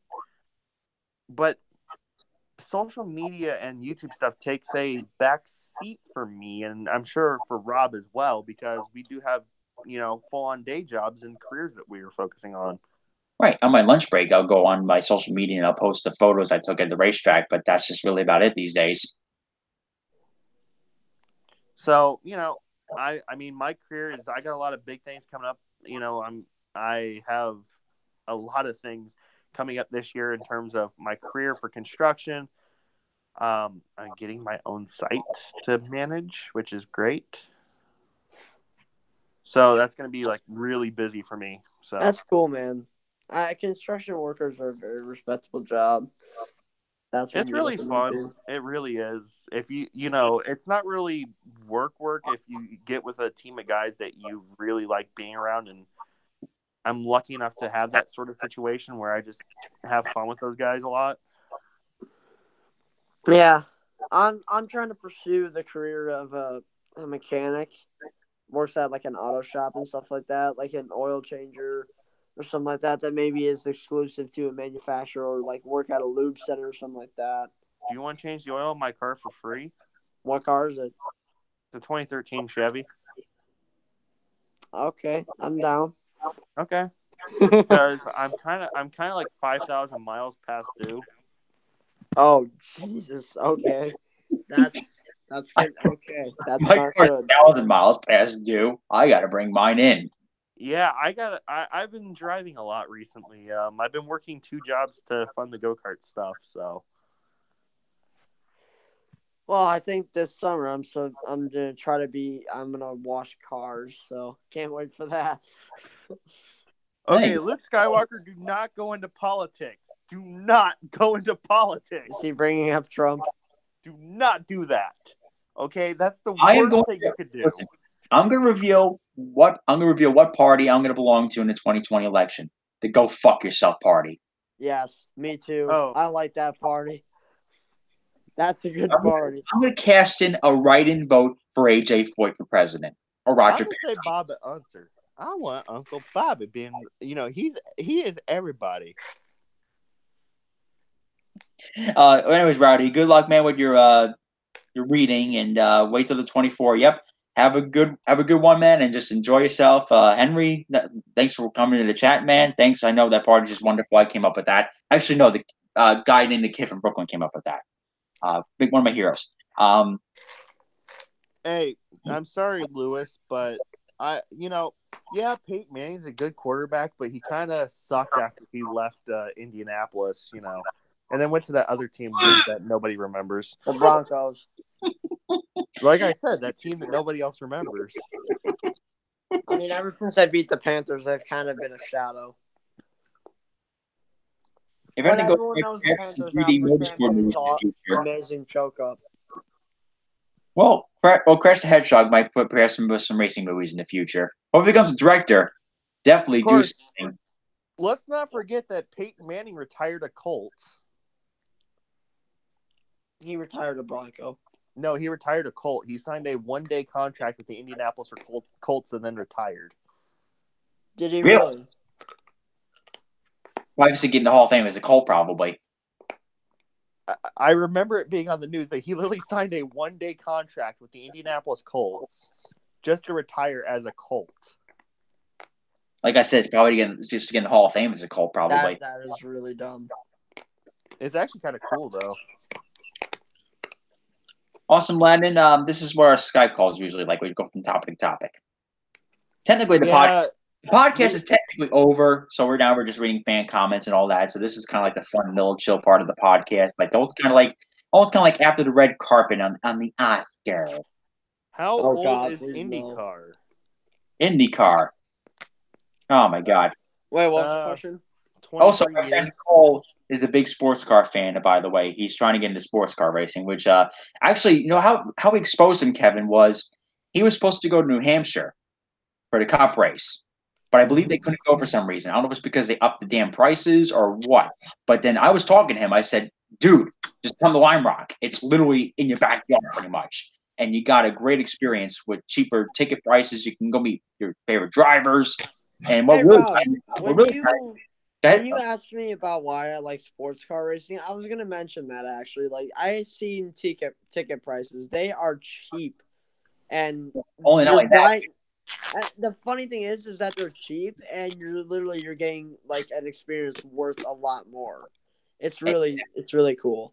Exactly, and I told him, I said, it's a really unbelievable experience. And I told him, I said, why don't you just come to Lime Rock? It really is a fantastic experience. There's so many tracks I want to go to, but I don't know if it'll happen. When we brought Cole over to the track. Was hooked from the moment he walked in the door. By the way, guys, so Noonan? Yes. Somebody wants you to explain the IndyCar split. By the way, I want to throw this out there. Just Oh. because the Indy 500 is 100 years old, 103 now, doesn't mean that the IndyCar series is. Remember, Indy 500 was part of the F1 World Championship at one point. Didn't Indy 500 start from kart though? Well, the Indy 500 originally was part of AAA. AAA, yeah, the actual company AAA. They actually sanctioned the 500 for God knows how many years. Then once 55 happened, the Le Mans disaster, they started focusing on their insurance program for people who deal with injuries and all that crap. And then USAC took over, which is a company that Tony Holman started. And hang on a second. Somebody's reading something here. All right, Lucas Skywalker said that. By And the way, USAC went on for a number of years. Then you had CART come up, and then that whole split happened. Then they reached an agreement where they could run the CART championship, but the Indy 500's technically USAC race. That all changed in '96, of course, when Tony George created the Indy Racing League. Go ahead, Kevin. And then the reunification happened in 2008. Yes. I remember the last Champ Car race, watching it live. It was actually such a sad race. There was such a sad tune to it. It was a very somber race in that race. Yeah. Anyone remember the year the Earnhardts ran the 24? 2001. Yes. I've been watching that race. Fun fact, it's the last race that Dale Earnhardt completed Daytona. Yeah, so 2001 Rolex 24. I drove the number 3 Corvette with Dale Jr. Well, didn't he race the Bud Shootout, but that's like points event, right? I wouldn't count the last that, but... actual race. Yeah. And you know what? The thing with Earnhardt was when keep in mind, Earnhardt was the badass of his time. He got in that car, and when he did his first stint in the Rolex 24, which was all the eyes of the world were watching that, and he got in that car on slick tires, and it started raining. And Senior was still on the track.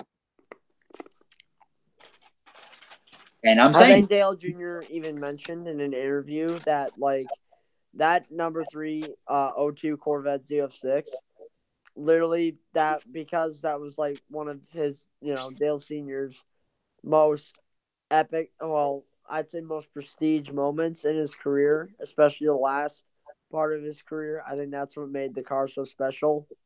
And yeah, like you said, only someone like Earnhardt would drive a car like that and, with slick tires in the rain. Only he would do something like that. I think that's what made the car so special for Dale Jesus. That's what made this car so special for Dale Jr., which is why he keeps it. Like Chris Hedgehog said, he keeps the car.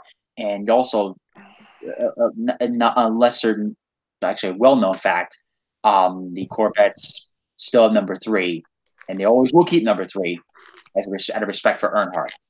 Also, I want to bring up this story. A couple years later, Dale Jr. drove for Corvette. I believe it was at Laguna. No, it was at Sonoma. Sonoma. And he swears that his dad saved his life that day. I know it sounds weird, but the ghost of his dad saved his life that day because he got in a really bad crash. And the car caught on fire because the fuel cell split. Oh, yeah, that's right. That's right. Now, that kind of explains why Corvette has these really long fuel probes as well, is because the fuel cell is literally in the center of the car. So they have a really long fuel cell, or really long fuel probe, excuse me. And if it backed into a wall like that again, that kind of accident will never happen again. Also, fun fact, for the 2004 Rolex 24, because of Dale Jr. and Tony Stewart, the car ran a Chevrolet badged engine, while every other car ran the Pontiac badged engine. It's the same engine, just depends on the badging. Oh yeah, because this is General Motors badging. And also, my friend Logan says hello. Hello, Logan. Thanks for joining in. If you want to replay any part of this stream, you can definitely do so when this is fully uploaded on YouTube. We had a really fun time, guys, didn't we? Yes, we did. And so a lot of, I don't know if you guys in the chat know, because we got quite a bit of loyal viewers watching now, really, because I think it's that time of night again. In 2004, Tony Stewart Dale Jr. Who else was driving the car? Somebody, I forget what his name was. Who else was in that car? Oh, I have the diecast of that car too. Then Rusty Wallace made a start in the Rolex. I forgot what year. That was 2006. Okay. 2006. Um, So, anyways, in 04, Tony Stewart had a significant lead over the rest of the field. And with 20 minutes to go in the 24-hour race, he's coming down the back straightaway, suspension breaks right in the wall. Okay, so for the more in-depth story, so that back then the Daytona prototypes were in their second year. The first year was an embarrassment because they were all slow and a GT car won overall. They were pretty much trying to do a DPI, except for it wasn't so successful being implemented. But anyways, it was a small team. It was a Crawford chassis, and it was Max Crawford's team. And throughout the day and night, they were the main standing team. But they kept having to bring the car into the garage. Now, this is back when you could pull your car into the garage and still be leading the race, and you could be in there for a little bit. The suspension of that car was literally being held together by wooden blocks that they hammered into the suspension to support it. And with 20 minutes to go, there was only a one-lap lead between them and the Ford Doran number 77. The wood blocks supporting the suspension failed, and he pirouetted into the wall in pouring rain too. The Doran went on to win, and they would try multiple times to win the race again with Tony Stewart, but to no avail. That's crazy, And then 2005 brought the rise of the Rileys. I was gonna say with my friend Cole Wise has been watching IMSA Sights and Sounds for a video for an hour. I don't blame you, man. It's that time of the year again, man. And let us know your predictions, Cole. I know you kind of maybe want that Wayne Taylor car to win, of course, and that those beautiful Porsches, BMWs. He's a big fan of Germany, of those cars over there. We gave all our predictions in the video. Go watch them. It was a great podcast. I will say, good. GTLM, there is no weak car. I think that was proven in the practice session for the night we just saw. Yeah, even BMW is showing pace. Yeah, they were fastest in practice 3, the number 25. It was actually pretty insane. So, there is no weak car, in GT or in any of the classes really. Audi is pretty weak. I'm sorry. I must say the days where you can pull into the garage for a few laps and still be content to win the race are long over. I wouldn't say that last year. Then again, we could bring up last year, and that really kind of reestablished that endurance part of it. Yeah. I mean, like Le Mans the last couple of years has been a proper endurance race.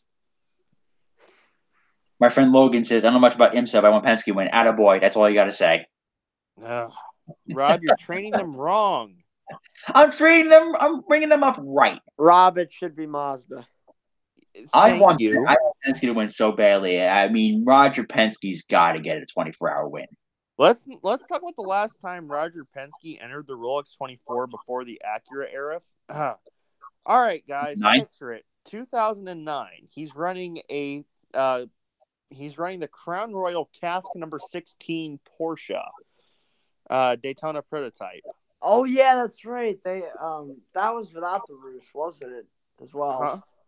Weren't those Porsches that I know Penske used to run Porsches. Weren't those without roofs as well? Or they didn't have roofs? That was the LMS Porsche RS Spider. I'm talking about they ran a not Pontiac. They ran a Porsche Riley. Oh, okay. Yeah. The Porsche DHL car was one of the most beautifully designed cars I've ever laid eyes on.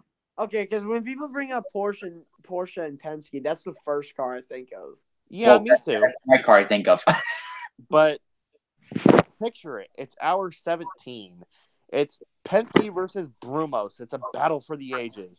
Then the Penske car blows a fucking crankshaft. Well, there goes that PG-13 rating. It just sounds so depressing, but funny. Up on the high. Did you say there goes the PG rating? Yeah, you dropped the F-bomb, which I actually kind of avoided the last 3 hours with success. So have I. Until then. I feel like I'm the Well, only one who hasn't sworn. you said shit. Oh, well. Anyways, also, yeah, Lewis, go forward. Yeah, bias much. But then again, I'm the most biased guy out there by saying Penske's going to win.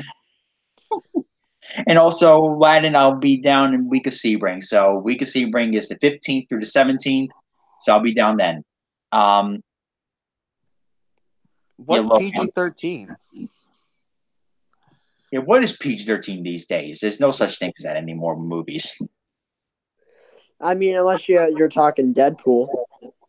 Oh, someone said wrong. You dropped the F-bomb earlier, Robbie. Oh, yeah. Nathan would know. Yeah. He probably knows more what I said than I did.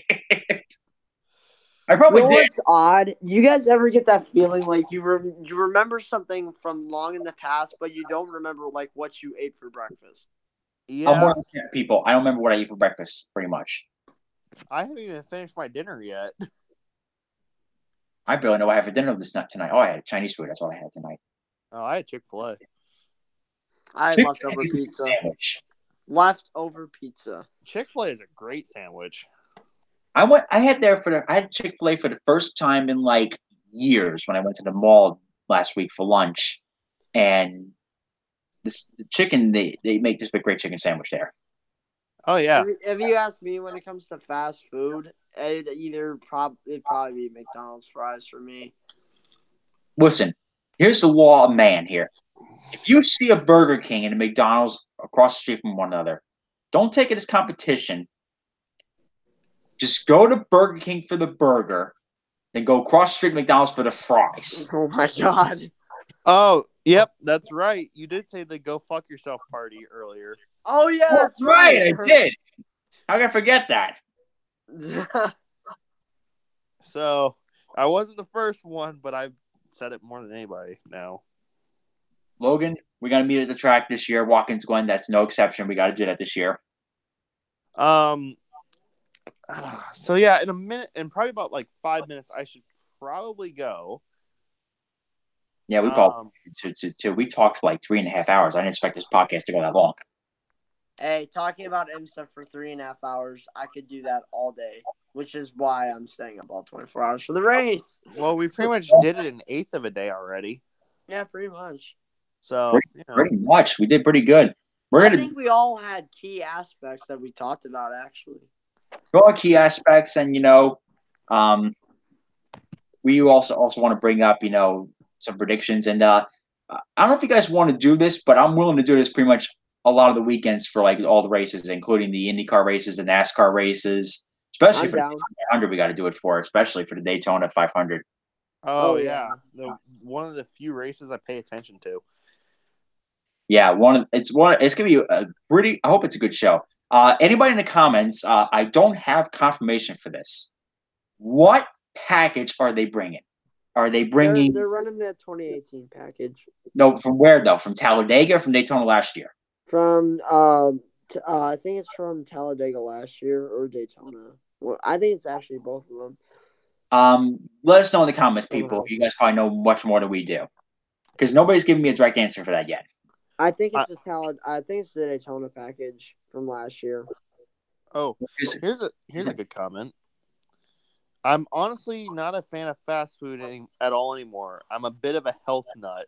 I am too. Why do you think I eat a salad every 5 years? Well, Cole, I'm also not. I don't eat much fast food myself either. I've been on and off diets the past couple years. I lost over 60-ish pounds over the last 2 years. I used to be a lot heavier 2 years ago. I remember, Kevin, in 2016, I was a lot heavier than what I am now. Meanwhile, I was sitting there snacking on a donut burger at IMS. That was the greasiest thing I've ever seen you eat in my life. Oh, then you haven't seen me eat a 7x7. Oh, God. You could probably eat that at Steak and Shake. I've lost a lot of weight since June even. Really? Yeah. Well, because the construction industry, you work out a lot. No, I don't. I sit there and play with joysticks all day and watch people work. That's the way to go. Yes, we're still alive after all these hours. We're Oh, getting dang! I thought Wilson said, "Are we all still alive?" I was like, "Gee, I hope we're all still alive." I think Well- I'm the only one who seems dead. No. Mike, and I hope we all still alive here. I'm trying to get ready for the Rolex. What I'm going to do is I'm probably going to stay up all night tonight and all day tomorrow afternoon. That way I sleep all night tomorrow night and all morning on Saturday morning and wake up in time for the Rolex. I've been actually staying up a little bit later, this week especially, so I can get ready for the Rolex.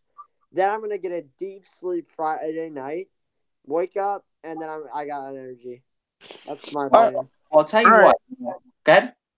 I'm going to throw out a hot take right now since we have a lot of NASCAR audience. Lionel sucks at their job. Oh Yeah. God, They Dude, do. The Truex Auto Club win makes me sick, especially being a Truex fan. If you're not gonna have the 5-hour energy, and you could at least put this tracker boats on, but I guess they just wanted to rush it. Yes, Rolex the Rolex is Saturday Saturday. crash. Nathan, his name Nathan. The Rolex is Saturday. It's going to start at 2:30, and it'll go over to 2:30 on Sunday. Yep. And Logan, I don't know what 2018 package it is though. The thing is though, it could be either the Daytona 500 package from 2018 or the 2018 Talladega package. And I Cole, think I'd rather it be the Daytona 500 package. what is Talladega it? package is awful. Took 4-mile bike rides every day during the summer in the best shape I've ever been because of it. Good for you, man. I mean, I'm in the best shape I've been in years myself too, and I'm very glad about that. I'm going to get the 164 trucks next year. I don't blame you. Quite frankly, I might cut down myself as well, considering I'm in the most pretty much one of the big diecast reviewers now these days. I mean, who really does diecast reviews anymore? I don't. Well, actually, I do. What you do? You do more like Spark models and construction diecasts. Well, I I've don't really that. do I just those, talk about though. motorsports. Here's the thing. I have been buying a lot of NASCAR diecasts recently, but this is the big but. If you notice on my Instagram, they're all from a certain era. When Plan NASCAR B's. was Oh good. wait. I don't think you guys saw my latest video, but I've been playing a lot of the stuff myself too. They've all been from 2006 or 2007 era. The races. That's a good era. Where the hell have you That's been? when I actually- Welcome to the I got into podcast, man. NASCAR around 2006, 2007. Late 2006, early 2007, I got into NASCAR. My God, my Hey, Racist TV, welcome to the podcast, man. Longtime viewer of mine. Much appreciated, brother. Logan, that's great, man. Eat a salad with your wrap. That's a good way, man. Believe me, I was a real heavy kid myself too, and I just God bless you for wanting to make that journey, man. It's not easy. It really isn't. Because believe me, there's even times myself where I drive by a bakery and it says, or Krispy Kreme, and it says hot donuts, and I resist the urge to pull in the parking lot. It happens. I love Krispy Kreme donuts. I will say, at my heaviest. Now, here's the thing. Rob knows this. I'm a rather tall person. Yes. So, at my heaviest was probably summer 2016. I was in the range of 250. Yeah. Right now, I'm on the verge of dipping into the 100s for the first time in years. That's congratulations, man. Same with Logan. Good luck to you, man. Seriously. So I'm happy. The biggest motivation is the go-kart program, which is going great. That's the biggest motivation because, I feel like Graham Rahal almost where yes, I'm very tall. I'm also widely built too.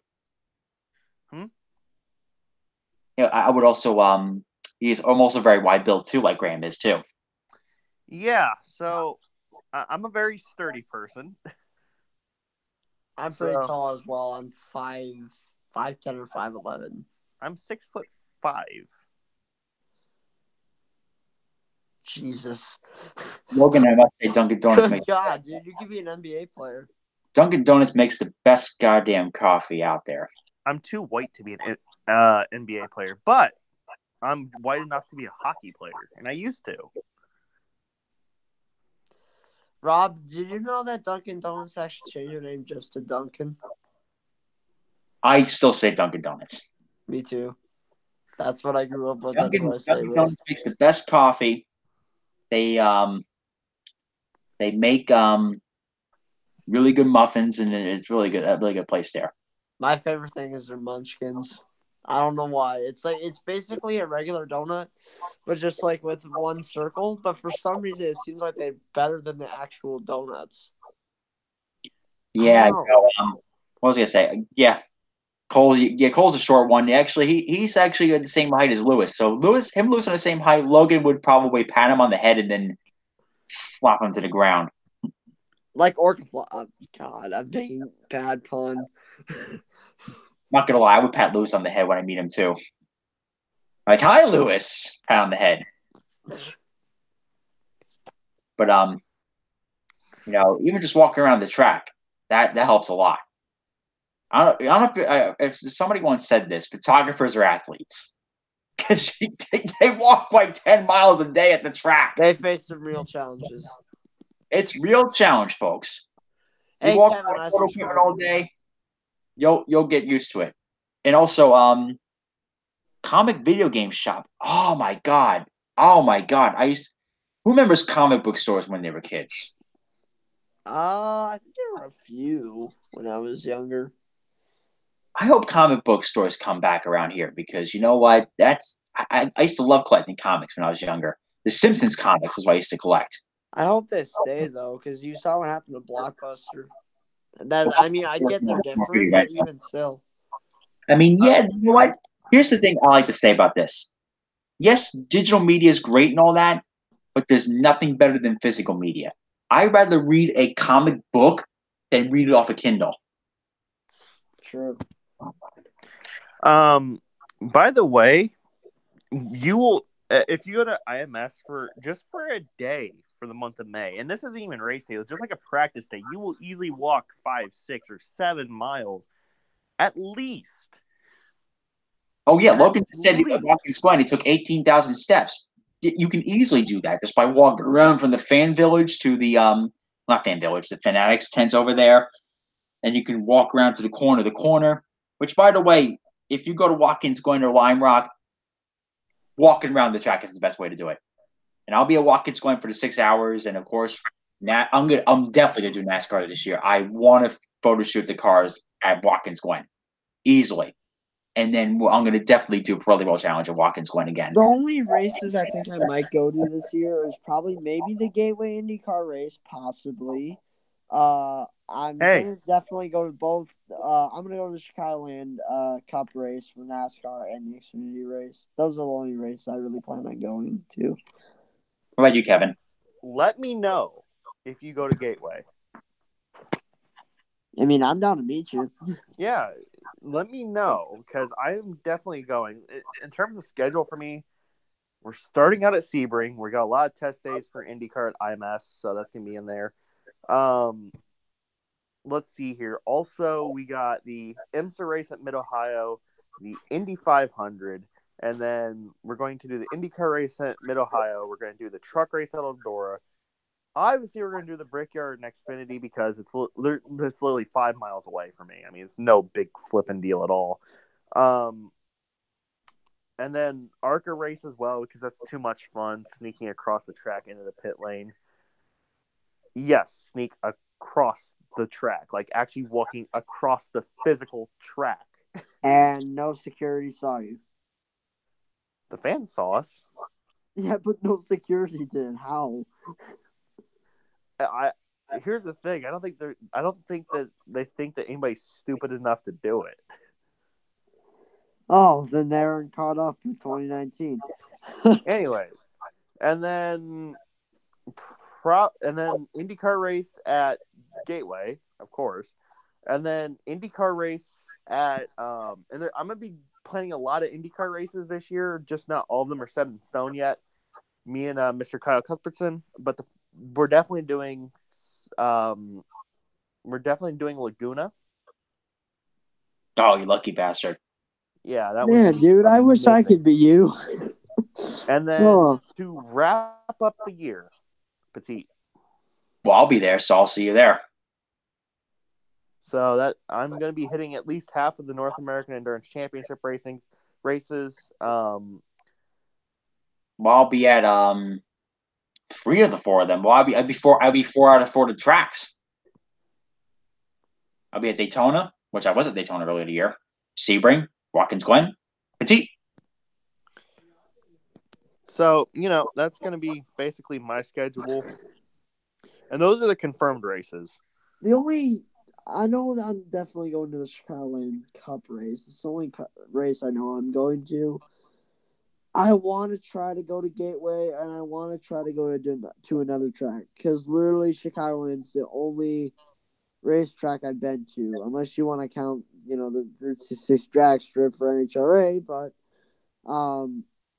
other than that, I never really gotten a chance to go to other tracks and stuff like that. I would love to do that, though. Go to I think Chicagoland. as soon as I'm done with high school, I think that's the one thing I really want to do. Chicagoland is technically my home track in terms of where I was born. So, were you born in like Joliet or something like that? I was born a half an hour north of Chicago. In a small little town called Highwood. It's Highland Park area. So it's not that far out of Chicago, but let's see. Shit, I forgot what I was gonna say. Okay, if we're talking about the coolest thing we've ever done, I was on the big screens at IMS right before the Indy 500 this year. I remember trying to get Brian on that too, because I was in the autograph line for Penske and I couldn't be bothered. I said, Brian, you go do it. Do what? They interviewed him to be on the video boards, but I don't think he made the cut.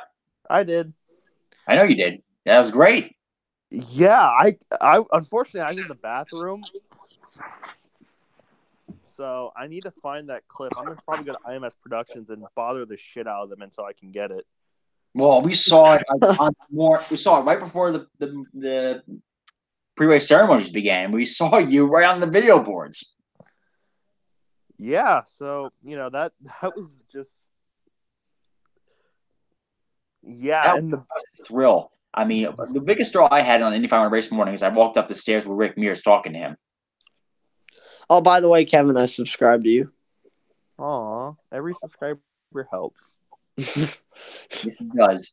You know what? I've had some great experiences in the month of May, and I think I'm doing for some more great experiences. Just a heads up, I won't be doing the Grand Prix this year. My sister is graduating from college.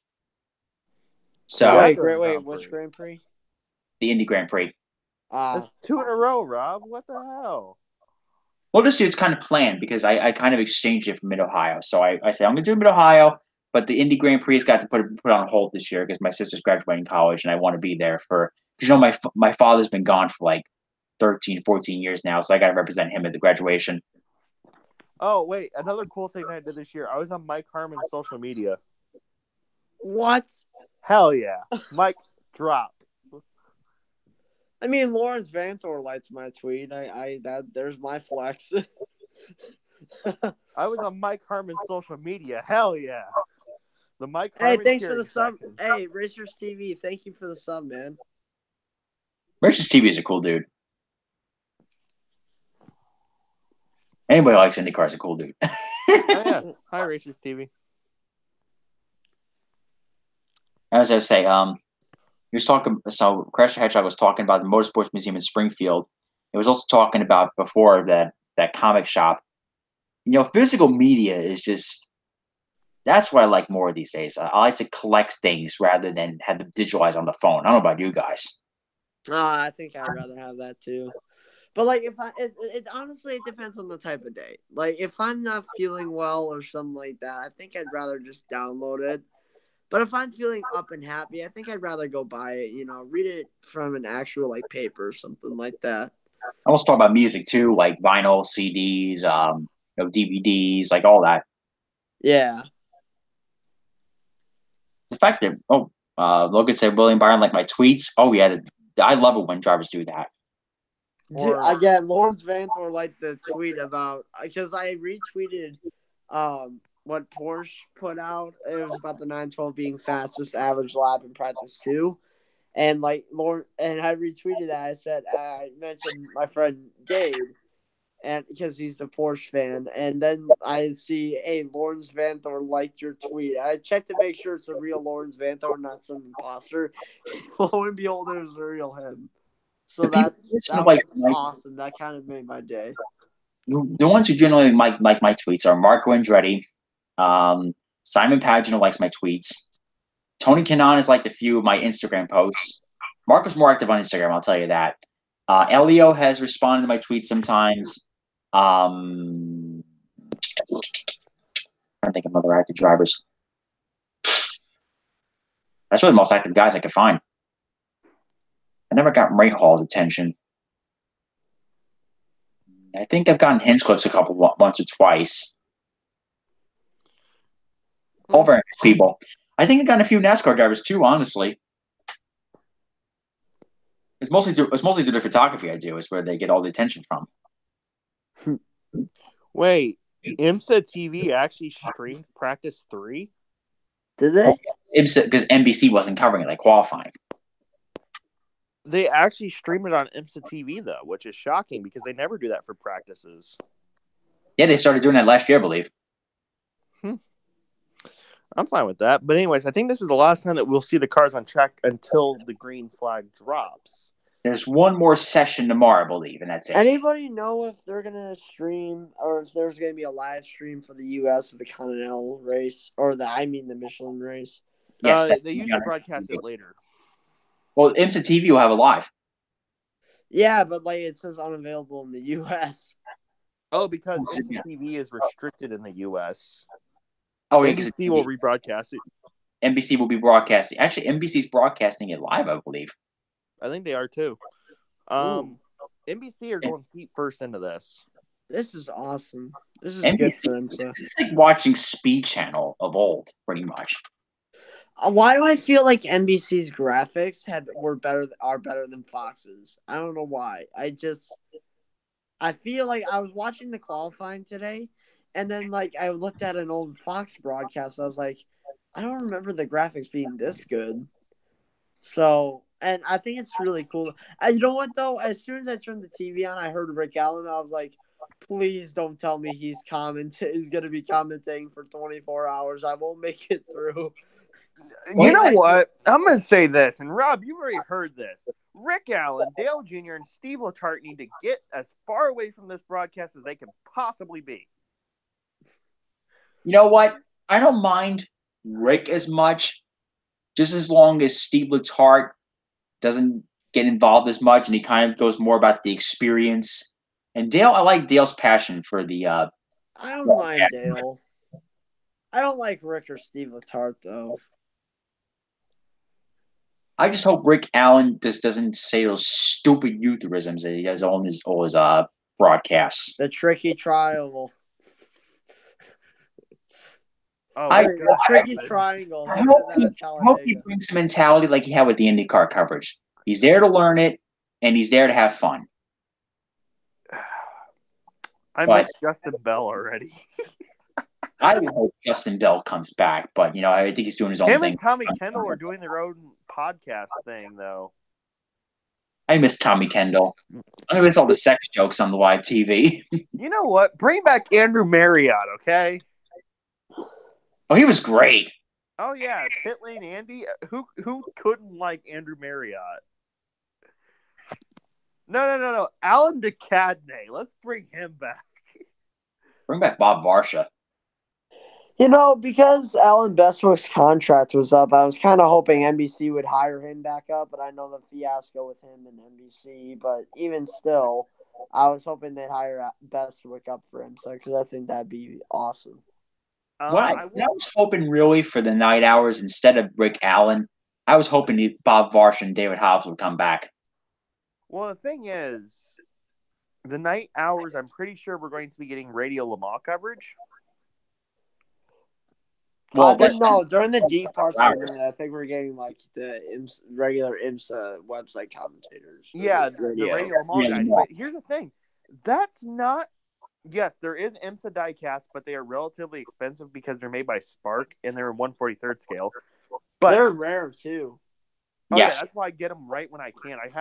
I have the 2 Cadillac DPIs, the Wayne Taylor car and the Mustang sampling car from 2017, and also I have both ESM cars. I have the Muscle Milk Orca that raced twice.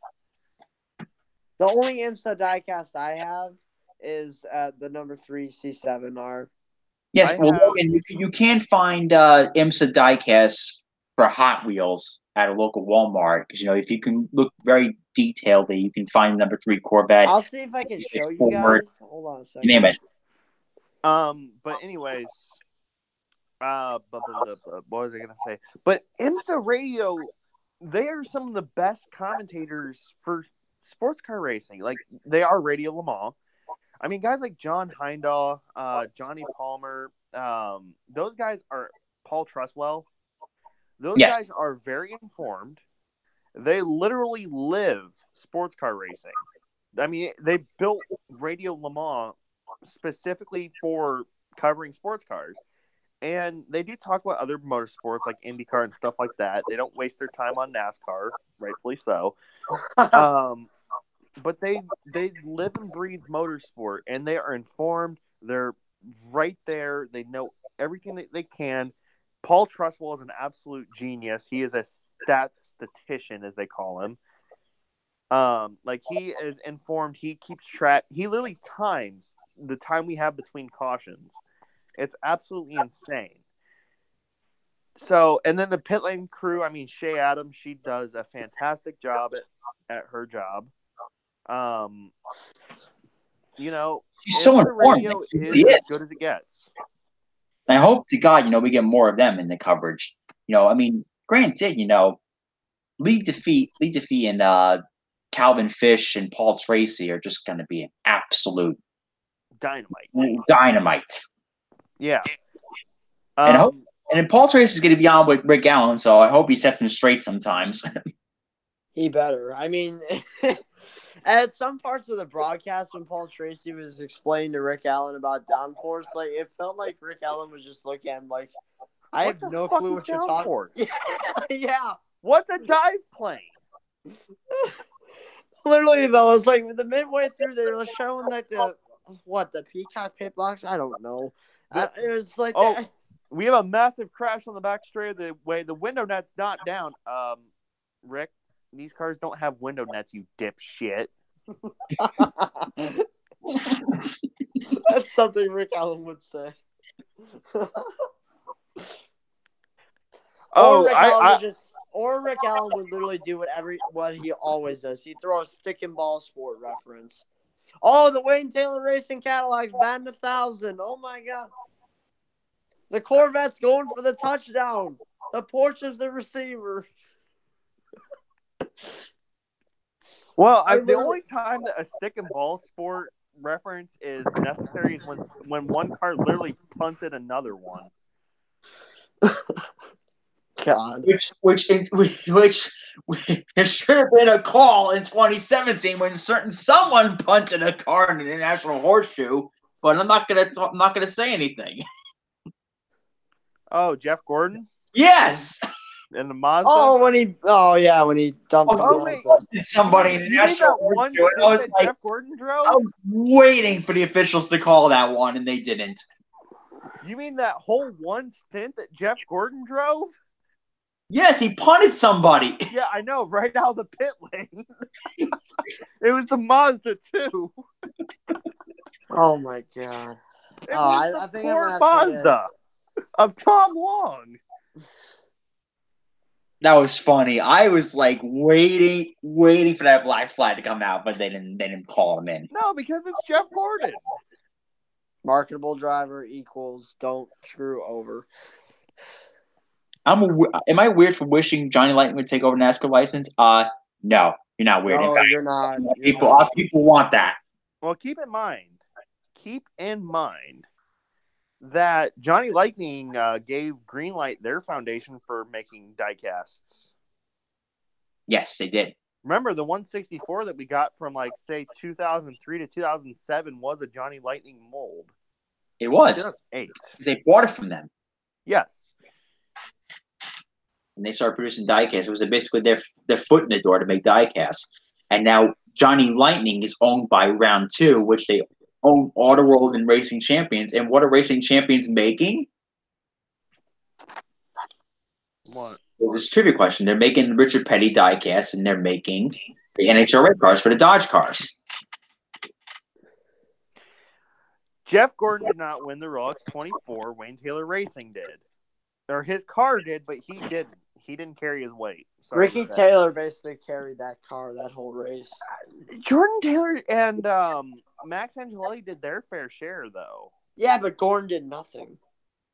That's the point. Gordon did absolutely nothing. He only ran one stint, and that was it. No. He ran 2. I'm gonna give him a fair bit. He ran 2 stints. But he ran 1 stint at night. Okay, that's really challenging for him. Jesus. And he had to learn how to use a windshield wiper. Oh my God, he had it so tough. Anyways, Logan, have a good night, man. And I think we're about to head off ourselves too. It's almost midnight. Yeah. I'm enjoying. I'm enjoying this way too damn much. A new one. This is way too fun. That was way too fun. We're going to do another one, guys, after the 24 hours is over with. We're going to recap everything. And then we're obviously going to start it up again when NASCAR season starts up. Let me know if you guys want to see that. That would be something we can do for NASCAR season start. I'm down. Yeah. And of course, when IndyCar season starts, we'll do a whole podcast based on the St. Petersburg Grand Prix.